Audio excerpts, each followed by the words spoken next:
ਉਹਨਾਂ ਨੂੰ ਇਹ ਤਾਂ ਗੱਲ ਸਮਝ ਆ ਗਈ ਕਿ ਉਹਨਾਂ ਤੋਂ ਤਾਂ ਨਹੀਂ ਮਾੜੇ ਜਿਨ੍ਹਾਂ ਨੇ ਟੈਂਕ ਚੜ੍ਹਾਤੇ, ਫੌਜਾਂ ਚੜ੍ਹਾਤੀਆਂ ਸਾਡੇ ਦਰਬਾਰ ਸਾਹਿਬ ਤੇ। ਉਹਨਾਂ ਤੋਂ ਤਾਂ ਨਹੀਂ ਮਾੜੇ ਜਿਨ੍ਹਾਂ ਨੇ ਦੰਗੇ ਕਰਾਤੇ 84 ਦੇ। ਉਹਨਾਂ ਨੂੰ ਇੰਨੀ ਤਾਂ ਸਮਝ ਆ ਨਾ ਪੰਜਾਬੀਆਂ ਨੂੰ। ਬਹੁਤ ਸਾਰੀਆਂ ਬੇਅਦਬੀ ਦੀਆਂ ਘਟਨਾਵਾਂ ਇੱਕ ਤੋਂ ਬਾਅਦ ਇੱਕ ਹੋਈਆਂ। ਦਰਬਾਰ ਸਾਹਿਬ ਦੇ ਵਿੱਚ ਇਹ ਘਟਨਾ ਪਹੁੰਚ ਗਈ। ਹੰਸ ਕਿਵੇਂ ਦੇਖਦਾ ਇਸ ਚੀਜ਼ ਨੂੰ? ਕਿ ਇੱਕ ਸਕਿੰਟ ਨਹੀਂ ਲਾਉਂਦੇ, ਬੰਦਾ ਮਾਰ ਕੇ ਉਮਰ ਤਾਂ ਕਿ ਦੱਸ ਨਾ ਦੇਵੇ ਮੈਨੂੰ ਐਨੇ ਭੇਜਿਆ। ਬੇੜਾ ਗਰਕ ਹੋ ਜਾਏ ਇਹਨਾਂ ਲੋਕਾਂ ਦਾ ਕਿ ਤੁਸੀਂ ਵੀ ਤਾਂ ਮਾਰੀ ਜਾਣਾ।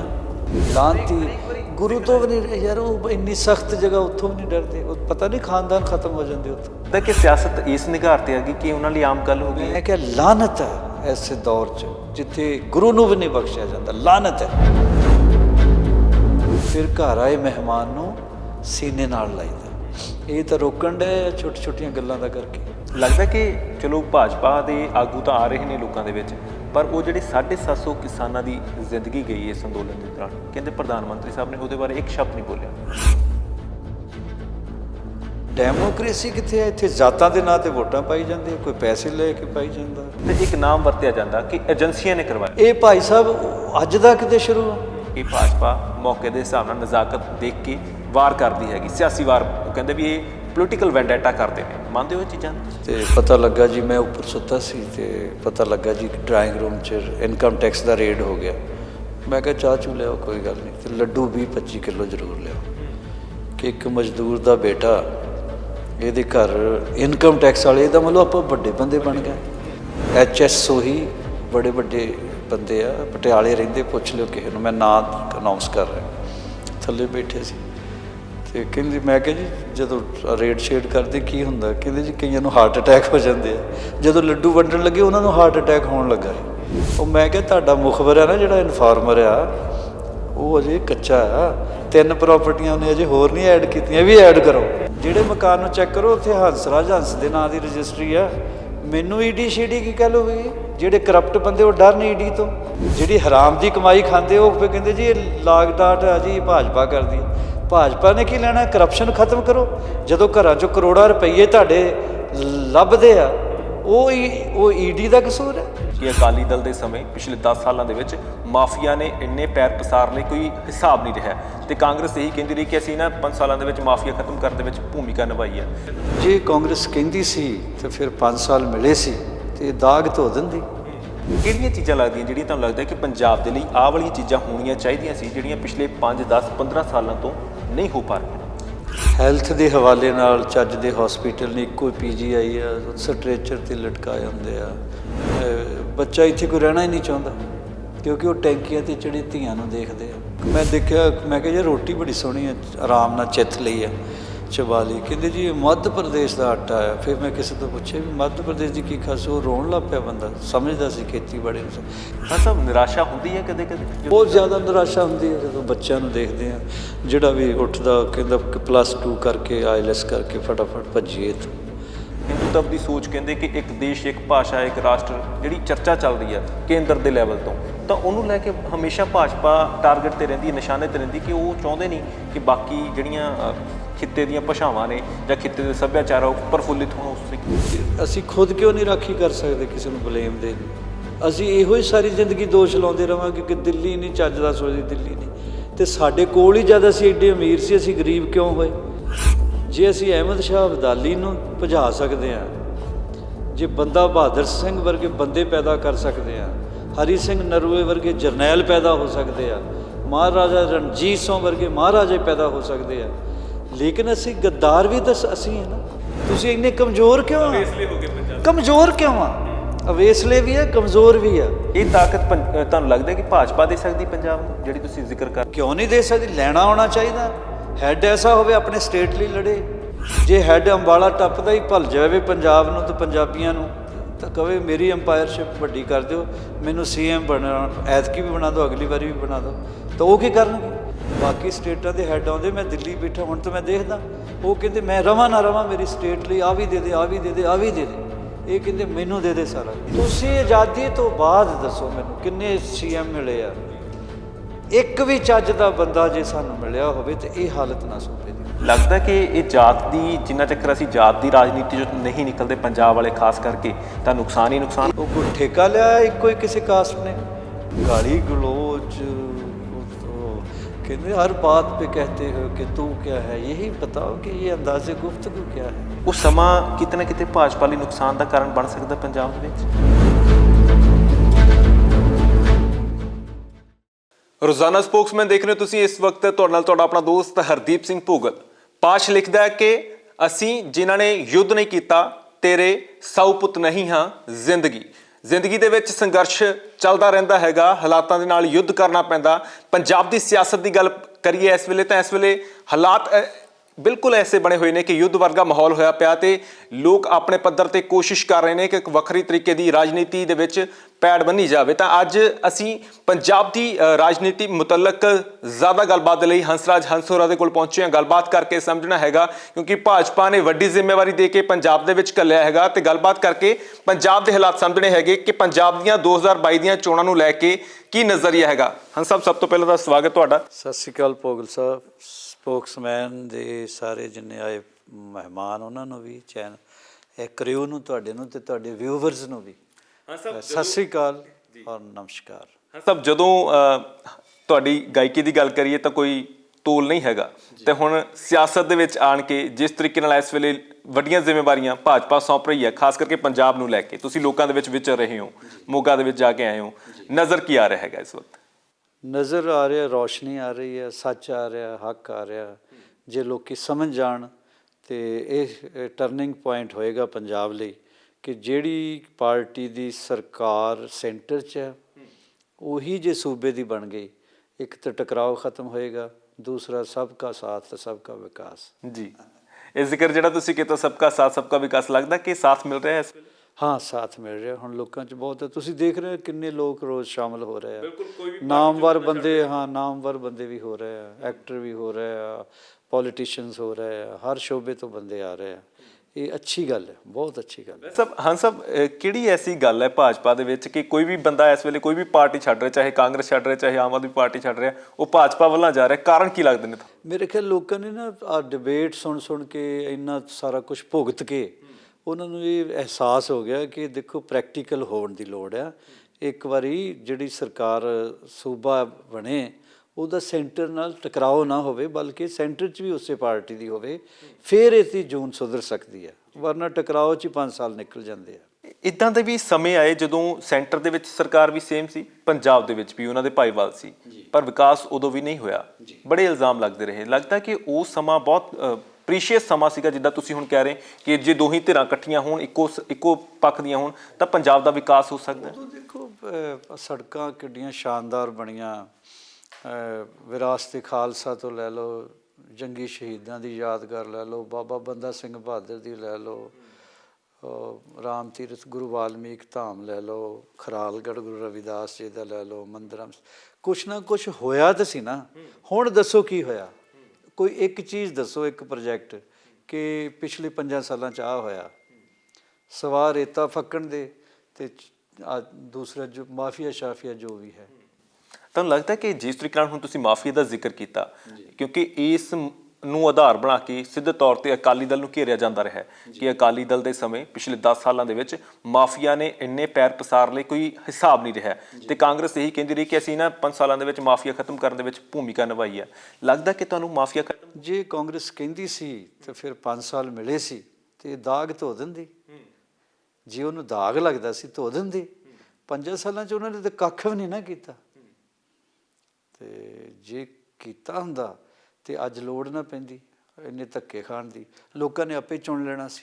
ਹਾਂ ਸਰ, ਤੁਹਾਡਾ ਲੰਮਾ ਤਜਰਬਾ ਰਿਹਾ ਗਾਇਕੀ ਦੇ ਵਿੱਚ, ਤੁਸੀਂ ਪੰਜਾਬ ਦੀ ਸੱਭਿਆਚਾਰਕ ਜਿਹੜੀ ਆਪਾਂ ਕਹਿ ਲਈਏ ਪਿਛੋਕੜ ਹੈਗਾ ਜਾਂ ਲੋਕਾਂ ਦੇ ਵਿੱਚ ਵਿਚਰਦਾ ਜਿਹੜਾ ਇੱਕ ਤਰੀਕਾ ਹੈਗਾ ਲੋਕਾਂ ਦੇ ਵਿੱਚ ਜਾਣ ਦਾ, ਕਿਉਂਕਿ ਬਹੁਤ ਸਾਰੀਆਂ ਥਾਵਾਂ 'ਤੇ ਸ਼ੋਅ ਤੁਸੀਂ ਕਰਦੇ ਰਹੇ ਹੋ, ਲੋਕਾਂ ਦੇ ਵਿੱਚ ਆਉਣਾ ਜਾਣਾ ਰਿਹਾ, ਤੁਹਾਨੂੰ ਕਿਹੜੀਆਂ ਦਿੱਕਤਾਂ ਇਸ ਵੇਲੇ, ਕਿਉਂਕਿ ਤੁਸੀਂ ਬੜੀ ਨਜ਼ਦੀਕ ਤੋਂ ਲੋਕਾਂ ਨੂੰ ਸਮਝਿਆ ਹੈਗਾ, ਬੜੇ ਆਮ ਲੋਕਾਂ ਦੇ ਵਿੱਚ ਵੀ ਗਏ ਹੋ, ਬੜੇ ਖਾਸ ਲੋਕਾਂ ਦੇ ਵਿੱਚ ਵੀ ਗਏ ਹੋ, ਕਿਹੜੀਆਂ ਚੀਜ਼ਾਂ ਲੱਗਦੀਆਂ ਜਿਹੜੀਆਂ ਤੁਹਾਨੂੰ ਲੱਗਦਾ ਕਿ ਪੰਜਾਬ ਦੇ ਲਈ ਆਹ ਵਾਲੀਆਂ ਚੀਜ਼ਾਂ ਹੋਣੀਆਂ ਚਾਹੀਦੀਆਂ ਸੀ ਜਿਹੜੀਆਂ ਪਿਛਲੇ 5, 10, 15 ਸਾਲਾਂ ਤੋਂ ਨਹੀਂ ਹੋ ਪਾ ਰਹੀਆਂ? ਸਭ ਤੋਂ ਪਹਿਲਾਂ ਹੈਲਥ ਐਂਡ ਐਜੂਕੇਸ਼ਨ ਸਿਸਟਮ ਸੁਧਾਰਨਾ ਚਾਹੀਦਾ। ਹੈਲਥ ਦੇ ਹਵਾਲੇ ਨਾਲ ਚੱਜ ਦੇ ਹਸਪੀਟਲ ਨੇ, ਇੱਕੋ PGI ਆ, ਸਟਰੈਚਰ 'ਤੇ ਲਟਕਾਏ ਹੁੰਦੇ ਆ। ਉਸ ਤੋਂ ਬਾਅਦ ਐਜੂਕੇਸ਼ਨ ਦਾ ਆਲਮ ਇਹ ਆ ਕਿ ਜਿਹੜਾ ਤਾਂ ਅਫੋਰਡ ਕਰਦਾ ਅਮੀਰ ਬੰਦਾ ਉਹ ਚੰਗੇ ਸਕੂਲਾਂ 'ਚ ਨਿਆਣੇ ਪੜ੍ਹਾ ਦਿੰਦਾ, ਗਰੀਬਾਂ ਦੇ ਬੱਚੇ ਉੱਥੇ ਵਿਚਾਰੇ ਖੋਤੀ ਖਾਨਿਆਂ ਜਾਂ 'ਚ ਪੜ੍ਹੀ ਜਾਂਦੇ ਆ, ਦੁਪਹਿਰ ਨੂੰ ਪੱਪਾ ਜਿਹਾ ਘੋਲ ਕੇ ਪਿਲਾ ਦਿੰਦੇ ਆ, ਰਹਿੰਦਾ ਖੁੰਦਾ ਵੀ ਦਿਮਾਗ ਉਹਦੇ ਨਾਲ ਹੋ ਜਾਂਦਾ। ਅਤੇ ਇੰਡਸਟਰੀ ਦੀ ਦੇਖ ਲਓ ਕੀ ਹਾਲਤ ਹੈ, ਟੈਕਸਟਾਈਲ ਲੁਧਿਆਣੇ ਆ, ਹੋਰ ਫੈਕਟਰੀਆਂ ਲੱਗਣੀਆਂ ਚਾਹੀਦੀਆਂ। ਬੇਰੁਜ਼ਗਾਰੀ ਦਾ ਇਹ ਆ ਕਿ ਬੱਚਾ ਇੱਥੇ ਕੋਈ ਰਹਿਣਾ ਹੀ ਨਹੀਂ ਚਾਹੁੰਦਾ, ਕਿਉਂਕਿ ਉਹ ਟੈਂਕੀਆਂ 'ਤੇ ਚੜ੍ਹੀ ਧੀਆਂ ਨੂੰ ਦੇਖਦੇ ਆ, ਛਾਲਾਂ ਮਾਰਦਿਆਂ ਨੂੰ ਦੇਖਦੇ ਆ, ਡਿਗਰੀਆਂ ਲਈ ਫਿਰਦੇ ਆ, ਜੋਬ ਇਹ ਦਿੰਦੇ ਨਹੀਂ, ਅਨਐਮਪਲੋਇਮੈਂਟ ਇੰਨੀ ਆ ਕਿ ਤਰਸ ਨਹੀਂ ਆਉਂਦਾ ਸਿਆਸਤਦਾਨਾਂ ਨੂੰ। ਕੋਈ ਸਿਸਟਮ 'ਚ ਸੁਧਾਰ ਆਵੇ। ਸਭ ਤੋਂ ਪਹਿਲਾਂ ਖੇਤੀਬਾੜੀ, ਇਸ ਜ਼ਮੀਨ ਨੂੰ ਪਾਣੀ ਦੇ ਲੈਵਲ ਦਾ ਫਿਕਰ ਕੀਤਾ ਜਾਵੇ, ਜਿਹੜੀ ਸਾਡਾ ਮੇਨ ਆ ਸਾਡੇ ਕੋਲ। ਉਸ ਤੋਂ ਬਾਅਦ ਇੰਡਸਟਰੀ ਦਾ ਫਿਕਰ ਕੀਤਾ ਜਾਵੇ। ਐਜੂਕੇਸ਼ਨ ਹਾਈ ਲੈਵਲ 'ਤੇ ਸਾਡੇ IAS IPS ਬੜੀ ਤਰਾਸਦੀ ਹੈ ਕਿ ਬਹੁਤ ਸਾਰੀ ਵੱਡੀ ਗਿਣਤੀ ਦੇ ਵਿੱਚ ਉਹ ਕਰਨਾਟਕ ਵਾਲੀ ਸਾਈਡ ਜਾਂ ਉਧਰਲੇ ਪਾਸੇ ਦੇਖ ਲਓ, ਉੱਧਰੋਂ ਆਉਂਦੇ ਬੱਚੇ, ਇੱਧਰੋਂ ਨਹੀਂ ਆਉਂਦੇ। ਉੱਦਾਂ ਅਸੀਂ ਇੰਨਾ ਬੋਲਦੇ ਹਾਂ ਪੰਜਾਬ, ਕਿਸੇ ਜ਼ਮਾਨੇ ਵਿੱਚ ਪੰਜਾਬ ਹੁੰਦਾ ਵੀ ਸੀ ਜੋ ਸੁਣਨ ਨੂੰ ਮਿਲਦਾ, ਲੇਕਿਨ ਆਹਿਸਤਾ ਆਹਿਸਤਾ ਨਿਘਾਰ ਵੱਲ ਗਿਆ। ਇਹਦੇ ਲਈ ਜਿਹੜੇ ਵੀ ਦੋਸ਼ੀ ਆ ਉਹਨਾਂ ਨੂੰ ਦੋਸ਼ ਮੰਨ ਕੇ ਇੱਕ ਤਾਂ ਰਿਟਾਇਰ ਹੋਣਾ ਚਾਹੀਦਾ, ਦੂਜਾ ਨਵੇਂ ਬੱਚੇ ਉੱਠਣ, ਯੂਥ ਯੰਗ ਉੱਠੇ, ਉਹ ਜਿਤਨੇ ਵੀ ਯੰਗਸਟਰ ਆ, ਨੌਜਵਾਨ ਆ, ਮੁੰਡੇ ਅਤੇ ਕੁੜੀਆਂ, ਉਹ ਬੜੇ ਧੀਆਂ। ਮੈਂ ਦੇਖਿਆ ਅੰਮ੍ਰਿਤਸਰ ਸਕੂਲ 'ਚ ਕੋਈ ਇੰਟਰਵਿਊ ਕਰ ਰਿਹਾ ਸੀ, ਨਿੱਕੀਆਂ ਨਿੱਕੀਆਂ ਬੱਚੀਆਂ +2 ਦੀਆਂ ਹੋਣਗੀਆਂ ਜਾਂ BA ਕਰਦੇ, ਬੜਾ ਸੋਹਣਾ ਬੋਲ ਰਹੀਆਂ ਸੀ। ਉਹਨਾਂ ਨੂੰ ਪਤਾ ਸੀ ਪੰਜਾਬ ਦੇ ਮਸਲਿਆਂ ਬਾਰੇ। ਅਤੇ ਬੱਚਿਆਂ ਨੂੰ ਹੁਣ, ਬੱਚੇ ਅਵੇਅਰ ਆ, ਲੋਕਾਂ ਨੂੰ ਹੁਣ ਚਾਹੀਦਾ ਕਿ ਕੋਈ ਨਵੀਂ ਗੱਲ ਜੇ ਚੱਲੇ। ਅਤੇ ਫਿਲਹਾਲ ਇੱਕ ਚਾਂਸ BJP ਨੂੰ ਇਸ ਕਰਕੇ ਦੇਣਾ ਚਾਹੀਦਾ ਕਿ ਕਾਮਯਾਬੀ ਨਾਲ ਉੱਥੇ ਰਾਜ ਕਰ ਰਿਹਾ ਸੈਂਟਰ 'ਚ, ਸਾਰੇ ਹੋਰ ਵੀ ਬਹੁਤ ਸਾਰੇ ਸੂਬਿਆਂ 'ਚ। ਇੱਕ ਵਾਰੀ ਪੰਜਾਬ ਵਿੱਚ ਇੰਡੀਪੈਂਡੈਂਟ ਅਗਰ ਰਾਜ ਆ ਗਿਆ ਇਹਨਾਂ ਦਾ, ਅਤੇ ਮੈਨੂੰ ਨਹੀਂ ਲੱਗਦਾ ਕਿ ਕੋਈ ਕਮੀ ਛੱਡਣਗੇ।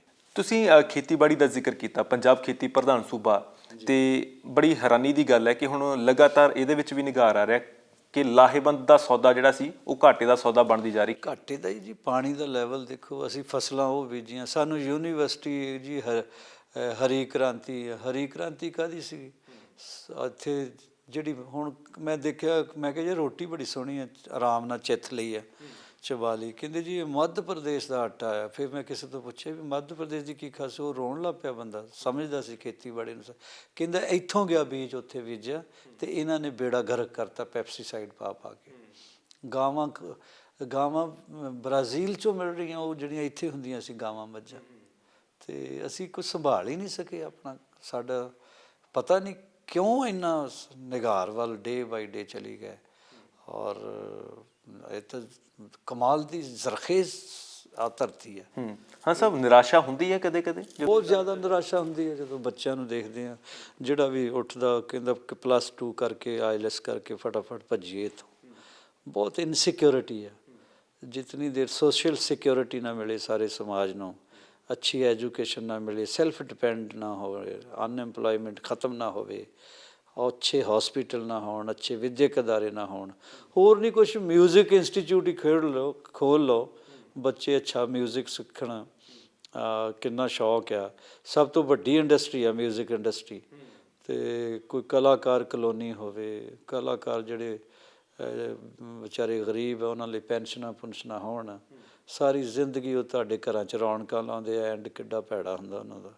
ਕੋਈ ਸੋਚਦਾ ਹੀ ਨਹੀਂ। ਵਿਰਸਾ, ਸਾਡੇ ਲੋਕ ਗੀਤ ਗਵਾਚ ਰਹੇ ਆ, ਸਾਡਾ ਵਿਰਸਾ ਗਵਾਚ ਰਿਹਾ। ਨਾ ਧਾਰਮਿਕ ਵਿਰਸਾ ਅਸੀਂ ਸੰਭਾਲ ਸਕੇ, ਨਾ ਦੂਸਰਾ ਸੱਭਿਆਚਾਰਕ। ਸਰ ਇਸ ਮੁਤਲਕ ਜਦੋਂ ਵੀ ਅਸੀਂ ਗੱਲ ਕਰਨ ਦੀ ਕੋਸ਼ਿਸ਼ ਕਰਦੇ ਹਾਂ ਤਾਂ ਕਿਹਾ ਜਾਂਦਾ ਹੈ ਕਿ ਜਿਹੜੀ ਇੱਕ ਵੱਡੀ ਸੰਸਕ੍ਰਿਤੀ ਆ ਉਹਦੀ ਹਮੇਸ਼ਾ ਕੋਸ਼ਿਸ਼ ਰਹਿੰਦੀ ਹੈ ਕਿ ਛੋਟੀਆਂ ਸੰਸਕ੍ਰਿਤੀਆਂ ਨੂੰ ਦੱਬ ਲਿਆ ਜਾਵੇ। ਇੱਕ ਸੋਚ ਜਿਹੜੀ ਹੈ ਹਿੰਦੂਤਵ ਦੀ ਸੋਚ, ਕਹਿੰਦੇ ਕਿ ਇੱਕ ਦੇਸ਼, ਇੱਕ ਭਾਸ਼ਾ, ਇੱਕ ਰਾਸ਼ਟਰ, ਜਿਹੜੀ ਚਰਚਾ ਚੱਲ ਰਹੀ ਹੈ ਕੇਂਦਰ ਦੇ ਲੈਵਲ ਤੋਂ, ਤਾਂ ਉਹਨੂੰ ਲੈ ਕੇ ਹਮੇਸ਼ਾ ਭਾਜਪਾ ਟਾਰਗੇਟ 'ਤੇ ਰਹਿੰਦੀ ਹੈ, ਨਿਸ਼ਾਨੇ 'ਤੇ ਰਹਿੰਦੀ, ਕਿ ਉਹ ਚਾਹੁੰਦੇ ਨਹੀਂ ਕਿ ਬਾਕੀ ਜਿਹੜੀਆਂ ਖਿੱਤੇ ਦੀਆਂ ਭਾਸ਼ਾਵਾਂ ਨੇ ਜਾਂ ਖਿੱਤੇ ਦੇ ਸੱਭਿਆਚਾਰ ਆ ਉਹ ਪ੍ਰਫੁੱਲਿਤ ਹੋਣ ਉਸ ਤਰੀਕੇ। ਤੁਸੀਂ ਮੈਨੂੰ ਹੁਣ ਦੱਸੋ, ਸਾਡੇ ਘਰ ਵਿੱਚ ਸਰਮਾਇਆ ਹੋਵੇ ਅਤੇ ਅਸੀਂ ਖੁਦ ਕਿਉਂ ਨਹੀਂ ਰਾਖੀ ਕਰ ਸਕਦੇ ਕਿਸੇ ਨੂੰ ਬਲੇਮ ਦੇਣ? ਅਸੀਂ ਇਹੋ ਹੀ ਸਾਰੀ ਜ਼ਿੰਦਗੀ ਦੋਸ਼ ਲਾਉਂਦੇ ਰਹਾਂਗੇ ਕਿ ਦਿੱਲੀ ਨਹੀਂ ਚੱਜ ਦਾ ਸੋਚਦੀ, ਦਿੱਲੀ ਨਹੀਂ। ਅਤੇ ਸਾਡੇ ਕੋਲ ਹੀ ਜਦ ਅਸੀਂ ਐਡੇ ਅਮੀਰ ਸੀ, ਅਸੀਂ ਗਰੀਬ ਕਿਉਂ ਹੋਏ? ਜੇ ਅਸੀਂ ਅਹਿਮਦ ਸ਼ਾਹ ਅਬਦਾਲੀ ਨੂੰ ਭਜਾ ਸਕਦੇ ਹਾਂ, ਜੇ ਬੰਦਾ ਬਹਾਦਰ ਸਿੰਘ ਵਰਗੇ ਬੰਦੇ ਪੈਦਾ ਕਰ ਸਕਦੇ ਹਾਂ, ਹਰੀ ਸਿੰਘ ਨਰੂਏ ਵਰਗੇ ਜਰਨੈਲ ਪੈਦਾ ਹੋ ਸਕਦੇ ਆ, ਮਹਾਰਾਜਾ ਰਣਜੀਤ ਸਿੰਘ ਵਰਗੇ ਮਹਾਰਾਜੇ ਪੈਦਾ ਹੋ ਸਕਦੇ ਆ, ਲੇਕਿਨ ਅਸੀਂ ਗੱਦਾਰ ਵੀ ਤਾਂ ਅਸੀਂ ਹੈ ਨਾ। ਅਸੀਂ ਉਹਦਾ ਖਾਨਦਾਨ ਖਤਮ ਕਰਤਾ ਰਣਜੀਤ ਸਿੰਘ ਦਾ, ਮਹਾਰਾਜਾ ਸਾਹਿਬ ਦਾ। ਦੂਸਰੀ ਗੱਲ ਆਪਣਾ ਬਾਬਾ ਬੰਦਾ ਸਿੰਘ ਬਹਾਦਰ, ਕਿੱਡੀ ਵੱਡੀ ਹਸਤੀ ਸੀ, ਖੁਦ ਮੁਖਬਰੀ ਕਰਕੇ ਉਹਨੂੰ ਫੜਾਇਆ ਗਿਆ, ਖੁਦ ਹੀ ਦੋਸ਼ ਲਾਏ ਗਏ ਉਹਦੇ 'ਤੇ। ਔਰ ਜਿਸ ਰਾਜ ਨੂੰ ਅਸੀਂ ਤਰਸਦੇ ਉਹ ਰਾਜ ਤਾਂ ਸਥਾਪਿਤ ਹੋ ਗਿਆ ਸੀ ਇੱਥੇ, ਸੱਚ ਦਾ, ਹੱਕ ਦਾ, ਖਾਲਸ ਰਾਜ। ਉਹ ਅਸੀਂ ਹੱਥੋਂ ਹੀ ਚੀਜ਼, ਸਾਨੂੰ ਉਹ ਫਲਾਣੇ ਤੋਂ ਡਰ ਲੱਗਦਾ, ਧਮਕਾਨਾ ਸਾਡਾ ਵਿਰਸਾ ਖਤਮ ਕਰ ਰਿਹਾ, ਉਹ ਕਰ ਰਿਹਾ। ਤੁਸੀਂ ਆਪਣਾ ਵਿਰਸਾ ਆਪ ਸੰਭਾਲੋ। ਤੁਸੀਂ ਇੰਨੇ ਕਮਜ਼ੋਰ ਕਿਉਂ ਆ? ਕਮਜ਼ੋਰ ਕਿਉਂ ਆ? ਅਵੇਸਲੇ ਵੀ ਆ, ਕਮਜ਼ੋਰ ਵੀ ਆ, ਔਰ ਗੁਲਾਮੀ ਇਹਨਾਂ ਦੇ ਸੁਭਾਅ 'ਚ ਹੈ। ਇਹ ਤਾਕਤ ਤੁਹਾਨੂੰ ਲੱਗਦਾ ਕਿ ਭਾਜਪਾ ਦੇ ਸਕਦੀ ਪੰਜਾਬ ਨੂੰ, ਜਿਹੜੀ ਤੁਸੀਂ ਜ਼ਿਕਰ ਕਰ? ਕਿਉਂ ਨਹੀਂ ਦੇ ਸਕਦੀ? ਲੈਣਾ ਆਉਣਾ ਚਾਹੀਦਾ। ਹੈੱਡ ਐਸਾ ਹੋਵੇ ਆਪਣੇ ਸਟੇਟ ਲਈ ਲੜੇ। ਜੇ ਹੈੱਡ ਅੰਬਾਲਾ ਟੱਪਦਾ ਹੀ ਭੁੱਲ ਜਾਵੇ ਪੰਜਾਬ ਨੂੰ ਤੇ ਪੰਜਾਬੀਆਂ ਨੂੰ, ਤਾਂ ਕਵੇ ਮੇਰੀ ਅੰਪਾਇਰਸ਼ਿਪ ਵੱਡੀ ਕਰ ਦਿਓ, ਮੈਨੂੰ CM ਬਣਾ, ਐਤਕੀ ਵੀ ਬਣਾ ਦਿਓ, ਅਗਲੀ ਵਾਰੀ ਵੀ ਬਣਾ ਦਿਓ, ਤਾਂ ਉਹ ਕੀ ਕਰਨਗੇ? ਬਾਕੀ ਸਟੇਟਾਂ ਦੇ ਹੈੱਡ ਆਉਂਦੇ, ਮੈਂ ਦਿੱਲੀ ਬੈਠਾ ਹੁਣ ਤਾਂ ਮੈਂ ਦੇਖਦਾ, ਉਹ ਕਹਿੰਦੇ ਮੈਂ ਰਵਾਂ ਨਾ ਰਵਾਂ, ਮੇਰੀ ਸਟੇਟ ਲਈ ਆਹ ਵੀ ਦੇ ਦੇ, ਆਹ ਵੀ ਦੇ ਦੇ, ਆਹ ਵੀ ਦੇ ਦੇ। ਇਹ ਕਹਿੰਦੇ ਮੈਨੂੰ ਦੇ ਦੇ ਸਾਰਾ ਕੁਛ। ਜਿਹੜੇ ਕੋਈ ਆਉਂਦਾ ਵੀ ਆ ਦਲਿਤਾਂ ਦੀਆਂ, ਦੂਸਰੇ ਬੱਚਿਆਂ ਦੀਆਂ ਸੀਗੀਆਂ ਜਿਹੜੇ ਵਜ਼ੀਫੇ ਸੀਗੇ, ਐਸੀ ਭਾਈਚਾਰਾ, ਉਹ ਸਾਰਾ ਹੀ ਖਾ ਗਏ, ਕਰੋੜਾਂ ਰੁਪਈਆ। ਲਾਹਨਤੀ ਬੰਦੇ ਆ, ਬਿਨਾਂ ਗੱਲ ਤੋਂ ਹੀ ਟਾਰਾਂ ਮਾਰਦੇ ਰਹਿੰਦੇ ਆ ਮੀਡੀਆ। ਤੁਸੀਂ ਪੰਜਾਬ ਬਹਿੰਦੇ ਹੋ, ਉਦੋਂ ਤਸਵੀਰ ਹੋਰ ਨਜ਼ਰ ਆਉਂਦੀ ਹੈ। ਹੁਣ ਤੁਸੀਂ ਦਿੱਲੀ ਬਹਿੰਦੇ ਹੋ, ਤੁਸੀਂ ਜਿਵੇਂ ਜ਼ਿਕਰ ਕੀਤਾ ਕਿ ਉੱਥੇ ਬੜੇ ਲੋਕ ਆਉਂਦੇ ਨੇ, ਤਾਂ ਪਤਾ ਲੱਗਦਾ ਕੌਣ। ਮੈਂ ਬਹੁਤ ਮੁੱਖ ਮੰਤਰੀਆਂ ਨੂੰ ਦੇਖਦਾ ਆਪਣੇ ਸੂਬੇ ਲਈ ਲੜਦੇ ਆ। ਸਾਡੇ ਬੰਦੇ ਆਪਣੀ ਜ਼ਾਤ ਲਈ ਲੜਦੇ ਆ, ਮਤਲਬ ਸੈਲਫ ਲਈ, ਕਿ ਇੱਕ ਤਾਂ ਮੈਂ CM ਬਣਿਆ ਰਵਾਂ, ਦੂਜਾ ਮੇਰੇ ਕਾਰੂ ਵਾਂਗੂ ਗੰਜ ਜੋੜੀ ਜਾਵਾਂ, ਵੱਡੇ ਅੰਪਾਇਰ ਬਣ ਜਾਵਾਂ ਮੈਂ। ਅਤੇ ਇੱਥੇ ਗਰੀਬ ਇਹਨਾਂ ਨੂੰ ਰੋਟੀ ਨਹੀਂ ਲੱਭਣ ਡਈ, ਨਿਆਣਿਆਂ ਨੂੰ ਰੁਜ਼ਗਾਰ ਨਹੀਂ ਲੱਭਣ ਡਿਆ, ਉੱਥੇ ਕਿਸੇ ਨੂੰ ਚੱਜ ਦਾ ਇਲਾਜ ਨਹੀਂ ਮਿਲਣ ਡਿਆ, ਅਤੇ ਇਹ ਅਮੀਰ ਤੋਂ ਅਮੀਰ ਹੋਈ ਜਾਂਦੇ ਆ। 2 ਰੁਪਈਏ ਜੇਬ 'ਚ ਨਹੀਂ ਹੁੰਦੇ ਜਿੱਦਣ ਇਲੈਕਸ਼ਨ 'ਚ ਆਉਂਦੇ, ਅਤੇ ਫਿਰ ਅਰਬਾਂਪਤੀ ਕਿੱਥੋਂ? ਚਿੰਤਾ ਦੀ ਗੱਲ ਇਹੀ ਹੈ ਕਿ ਗਰੀਬ ਅਮੀਰ ਦਾ ਪਾੜਾ ਵੱਧਦਾ ਜਾ ਰਿਹਾ। ਫਿਰ ਬਹੁਤ ਬੁਰੀ ਹਾਲਤ ਹੈ। ਜਿਨ੍ਹਾਂ ਦੀ ਤੁਸੀਂ ਗੱਲ ਕਰ ਰਹੇ ਹੋ, ਕੈਪਟਨ ਅਮਰਿੰਦਰ ਸਿੰਘ ਦੀ ਵੀ ਅਸੀਂ ਗੱਲ ਕਰ ਲਈ। ਮੈਂ ਕਿਸੇ ਇੱਕ ਦੀ ਗੱਲ ਹੀ ਨਹੀਂ ਕਰ ਰਿਹਾ। ਕੈਪਟਨ ਅਮਰਿੰਦਰ ਸਿੰਘ, ਅਰੇ ਮੈਂ ਕਿਸੇ ਇੱਕ ਦੀ ਗੱਲ ਨਹੀਂ ਕਰ ਰਿਹਾ। ਮੈਂ ਕੋਈ ਐਡਾ ਕੋਈ ਬਹੁਤ ਵੱਡਾ, ਪਹਿਲੀ ਗੱਲ ਤਾਂ ਸਿਆਸਤਦਾਨ ਨਹੀਂ, ਮੇਰੇ ਤੋਂ ਸਾਰੇ ਸੀਨੀਅਰ ਹੈ, ਮੇਰੇ ਤੋਂ ਸਾਰੇ ਸਤਿਕਾਰਯੋਗ ਹੈ। ਨਾ ਮੇਰਾ ਅੰਦਾਜ਼ ਹੈ ਬ੍ਰਦਰ ਕਿਸੇ ਨੂੰ ਕ੍ਰਿਟਿਸਾਈਜ਼ ਕਰਨ ਦਾ। ਮੈਂ ਤਾਂ ਇਹ ਕਹਿੰਦਾ ਕਿ ਸਾਰੇ ਜਣੇ ਓਵਰਆਲ ਗੱਲ ਕਰੋ ਕਿ ਕਿੱਥੇ ਕਮੀ ਰਹਿ ਗਈ ਆ। ਇੱਕ ਇੱਕ ਨਾਂ ਨੂੰ ਛੱਡੋ, ਸਾਰਿਆਂ ਨੂੰ। ਤੁਸੀਂ ਆਜ਼ਾਦੀ ਤੋਂ ਬਾਅਦ ਦੱਸੋ ਮੈਨੂੰ ਕਿੰਨੇ CM ਮਿਲੇ ਆ?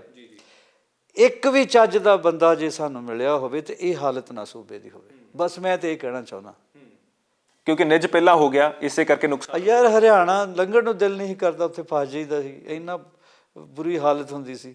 ਅੱਜ ਕਰਨਾਲ, ਪਾਣੀਪਤ ਤੋਂ ਲੈ ਕੇ ਕਦੀ ਗੁੜਗਾਉਂ ਜਾਓ, ਲੱਗਦਾ ਤੁਸੀਂ ਟੋਰਾਂਟੋ ਤੁਰੇ ਫਿਰਦੇ ਆ। ਤੇ ਉਹਦਾ ਮਤਲਬ ਇਹ ਪੰਜਾਬ ਨੂੰ ਵੀ ਵੈਂਕੂਵਰ ਬਣਾਉਣ ਦੀਆਂ ਗੱਲਾਂ ਹੋਈਆਂ ਸੀ, ਕੈਨੇਡਾ ਬਣਾਉਣ ਗੱਲਾਂ ਹੀ ਕਰ ਸਕਦੇ ਅਸੀਂ। ਸਾਨੂੰ ਯਾਦ ਆਉਂਦੇ ਸਾਰੇ ਮੁੱਦੇ ਇਲੈਕਸ਼ਨ 'ਚ ਸਿਆਸਤਦਾਨਾਂ ਨੂੰ। ਅਸੀਂ ਜਨਤਾ ਭੋਲੀ ਭਾਲੀ ਆ, ਕਦੀ ਕਾਸਟਾਂ ਦੇ ਨਾਂ 'ਤੇ ਪਾ ਦਿੰਦੀ ਵੋਟਾਂ, ਜਾਤਾਂ ਦੇ ਨਾਂ 'ਤੇ, ਕਦੀ ਕੋਈ ਥੋੜ੍ਹੇ ਜਿਹੇ ਪੈਸੇ ਦੇ ਲਾਲਚ, ਕੋਈ ਨਸ਼ੇ ਲਈ ਜਾਂਦਾ, ਜੋ ਸੁਣਨ ਨੂੰ ਮਿਲਦਾ। ਜਿਹੜਾ ਤੁਸੀਂ ਹੁਣੇ ਜ਼ਿਕਰ ਕੀਤਾ ਕਿ ਜਾਤ ਦੇ ਨਾਂ 'ਤੇ ਵੋਟ ਮੰਗੀ ਜਾਂਦੀ ਹੈ, ਇਸ ਵੇਲੇ ਵੀ ਉਹੀ ਕੰਮ ਹੋ ਰਿਹਾ। CM ਚਿਹਰਾ ਕਹਿੰਦੇ ਵੀ ਦਲਿਤ CM ਚਿਹਰਾ ਹੋ ਗਿਆ, ਇੱਦਾਂ ਹੀ ਬਾਕੀ ਧਿਰਾਂ ਵੀ ਕਹਿੰਦੇ ਸੀ ਅਸੀਂ ਦਲਿਤ CM, ਡਿਪਟੀ CM ਲਾਵਾਂਗੇ, CM ਲਾਵਾਂਗੇ। ਲੱਗਦਾ ਕਿ ਇਹ ਜਾਤ ਦੀ, ਜਿੰਨਾ ਚੱਕਰ ਅਸੀਂ ਜਾਤ ਦੀ ਰਾਜਨੀਤੀ 'ਚੋਂ ਨਹੀਂ ਨਿਕਲਦੇ ਪੰਜਾਬ ਵਾਲੇ ਖਾਸ ਕਰਕੇ, ਤਾਂ ਨੁਕਸਾਨ ਹੀ ਨੁਕਸਾਨ। ਇਹ ਇਸ ਲਿਹਾਜ਼ ਨਾਲ ਤਾਂ ਠੀਕ ਹੈ, ਜਿਹੜੇ ਸਦੀਆਂ ਤੋਂ ਰਾਜ ਕਰਦੇ ਰਹੇ ਆ। ਜੇ ਗਰੀਬਾਂ ਦੀ ਵਾਰੀ ਆ ਜਾਏ, ਉਹ ਤਾਂ ਕੋਈ ਬੁਰੀ ਗੱਲ ਤਾਂ ਹੈ ਨਹੀਂ ਗੀ। ਉਹ ਕੋਈ ਠੇਕਾ ਲਿਆ ਇੱਕੋ ਹੀ ਕਿਸੇ ਕਾਸਟ ਨੇ, ਕਿਸੇ ਦੇ ਕੋਲ ਵੀ ਆਵੇ, ਗਰੀਬਾਂ ਦੇ ਬੱਚੇ ਵੀ ਬਣਨ, CM ਬਣਨ, PM ਬੇਸ਼ੱਕ ਬਣਨ। ਬਣਿਆ ਹੀ ਆ, ਭਾਂਡੇ ਮਾਂਜਦੇ ਹੁੰਦੀ ਸੀ ਮਾਤਾ ਮੋਦੀ ਸਾਹਿਬ ਜਿਹਨਾਂ ਨੂੰ ਕਹਿੰਦੇ ਆ। ਉਹ ਮੁੰਡਾ ਉੱਠਿਆ ਬੱਚਾ, ਉਹਨੇ ਸੰਘਰਸ਼ ਕੀਤਾ, PM ਬਣਿਆ, ਇੱਦਾਂ CM ਵੀ ਬਣੇ, ਕੋਈ ਗੱਲ ਨਹੀਂ, ਕੋਈ ਹਰਜ ਨਹੀਂ। ਪਰ ਉਹਦੇ ਵਿੱਚ ਕਾਸਟਿਜ਼ਮ ਨਾ ਆਵੇ, ਉਹ 'ਚ ਗਰੀਬ ਆਵੇ। ਜੇ ਜੱਟ ਗਰੀਬ ਆ ਤਾਂ ਗਰੀਬ ਆ, ਹਿੰਦੂ ਗਰੀਬ ਆ ਗਰੀਬ ਆ, ਜੇ ਕੋਈ ਹੋਰ SC ਗਰੀਬ ਆ ਤਾਂ ਗਰੀਬ ਆ। ਜਿਹੜਾ ਅਰਬਾਂਪਤੀ SC ਆ ਉਹ ਇਹਦਾ ਕੀ ਕਿਉਂ ਮਤਲਬ ਇਹਦਾ ਫਾਇਦਾ ਲਵੇ ਨਜਾਇਜ਼? ਇਹ ਗਰੀਬ ਅਮੀਰ ਦਾ ਪਾੜਾ ਜਿਹੜਾ, ਉਹ ਵੀ ਵੱਡੀ ਚਿੰਤਾ ਦੀ ਗੱਲ ਹੈ ਇੱਥੇ। ਇਹਦਾ ਕਾਸਟਿਜ਼ਮ ਹੈ। ਉੱਦਾਂ ਕਹਿੰਦੇ ਅਸੀਂ ਪੰਜਾਬ ਵਸਦਾ ਗੁਰਾਂ ਦੇ ਨਾਂ 'ਤੇ, ਜੋ ਗੁਰੂਆਂ ਨੇ ਕਿਹਾ ਉਹ ਥੋੜ੍ਹੀ ਅਸੀਂ ਸੁਣਦੇ। ਮਾਨਸ ਕੀ ਜ਼ਾਤ ਸਭ ਹੈ ਇੱਕ ਹੈ ਪਹਿਚਾਨ ਵੋ। ਜਾਂ ਹੁਣ ਅਸੀਂ ਇਹ ਥੋੜ੍ਹੀ ਸੁਣਦੇ ਹਾਂ ਕਿ ਮੈਨੂੰ ਕੋਈ ਪੁੱਛਦਾ ਸੀ ਦਿੱਲੀ ਕਿ ਕਰਪਸ਼ਨ ਜਿਹੜੀ ਕਿੱਦਾਂ ਖਤਮ ਹੋ ਸਕਦੀ, ਮੈਂ ਕਿਹਾ ਇੱਕ ਹੁਕਮ ਹੀ ਮੰਨ ਲੈਣ, ਜ਼ਿਆਦਾ ਨਹੀਂ। ਕਹਿੰਦੇ ਕਿ ਮੈਂ ਕਿਹਾ ਉਹ ਗੁਰੂ ਨਾਨਕ ਸਾਹਿਬ ਨੇ ਫਰਮਾਇਆ ਕਿ ਆਸਾਂ ਪਰਬਤ ਜਿਹੜੀਆਂ ਮੌਤ ਤਣਾਵਾਂ ਹੇਠ।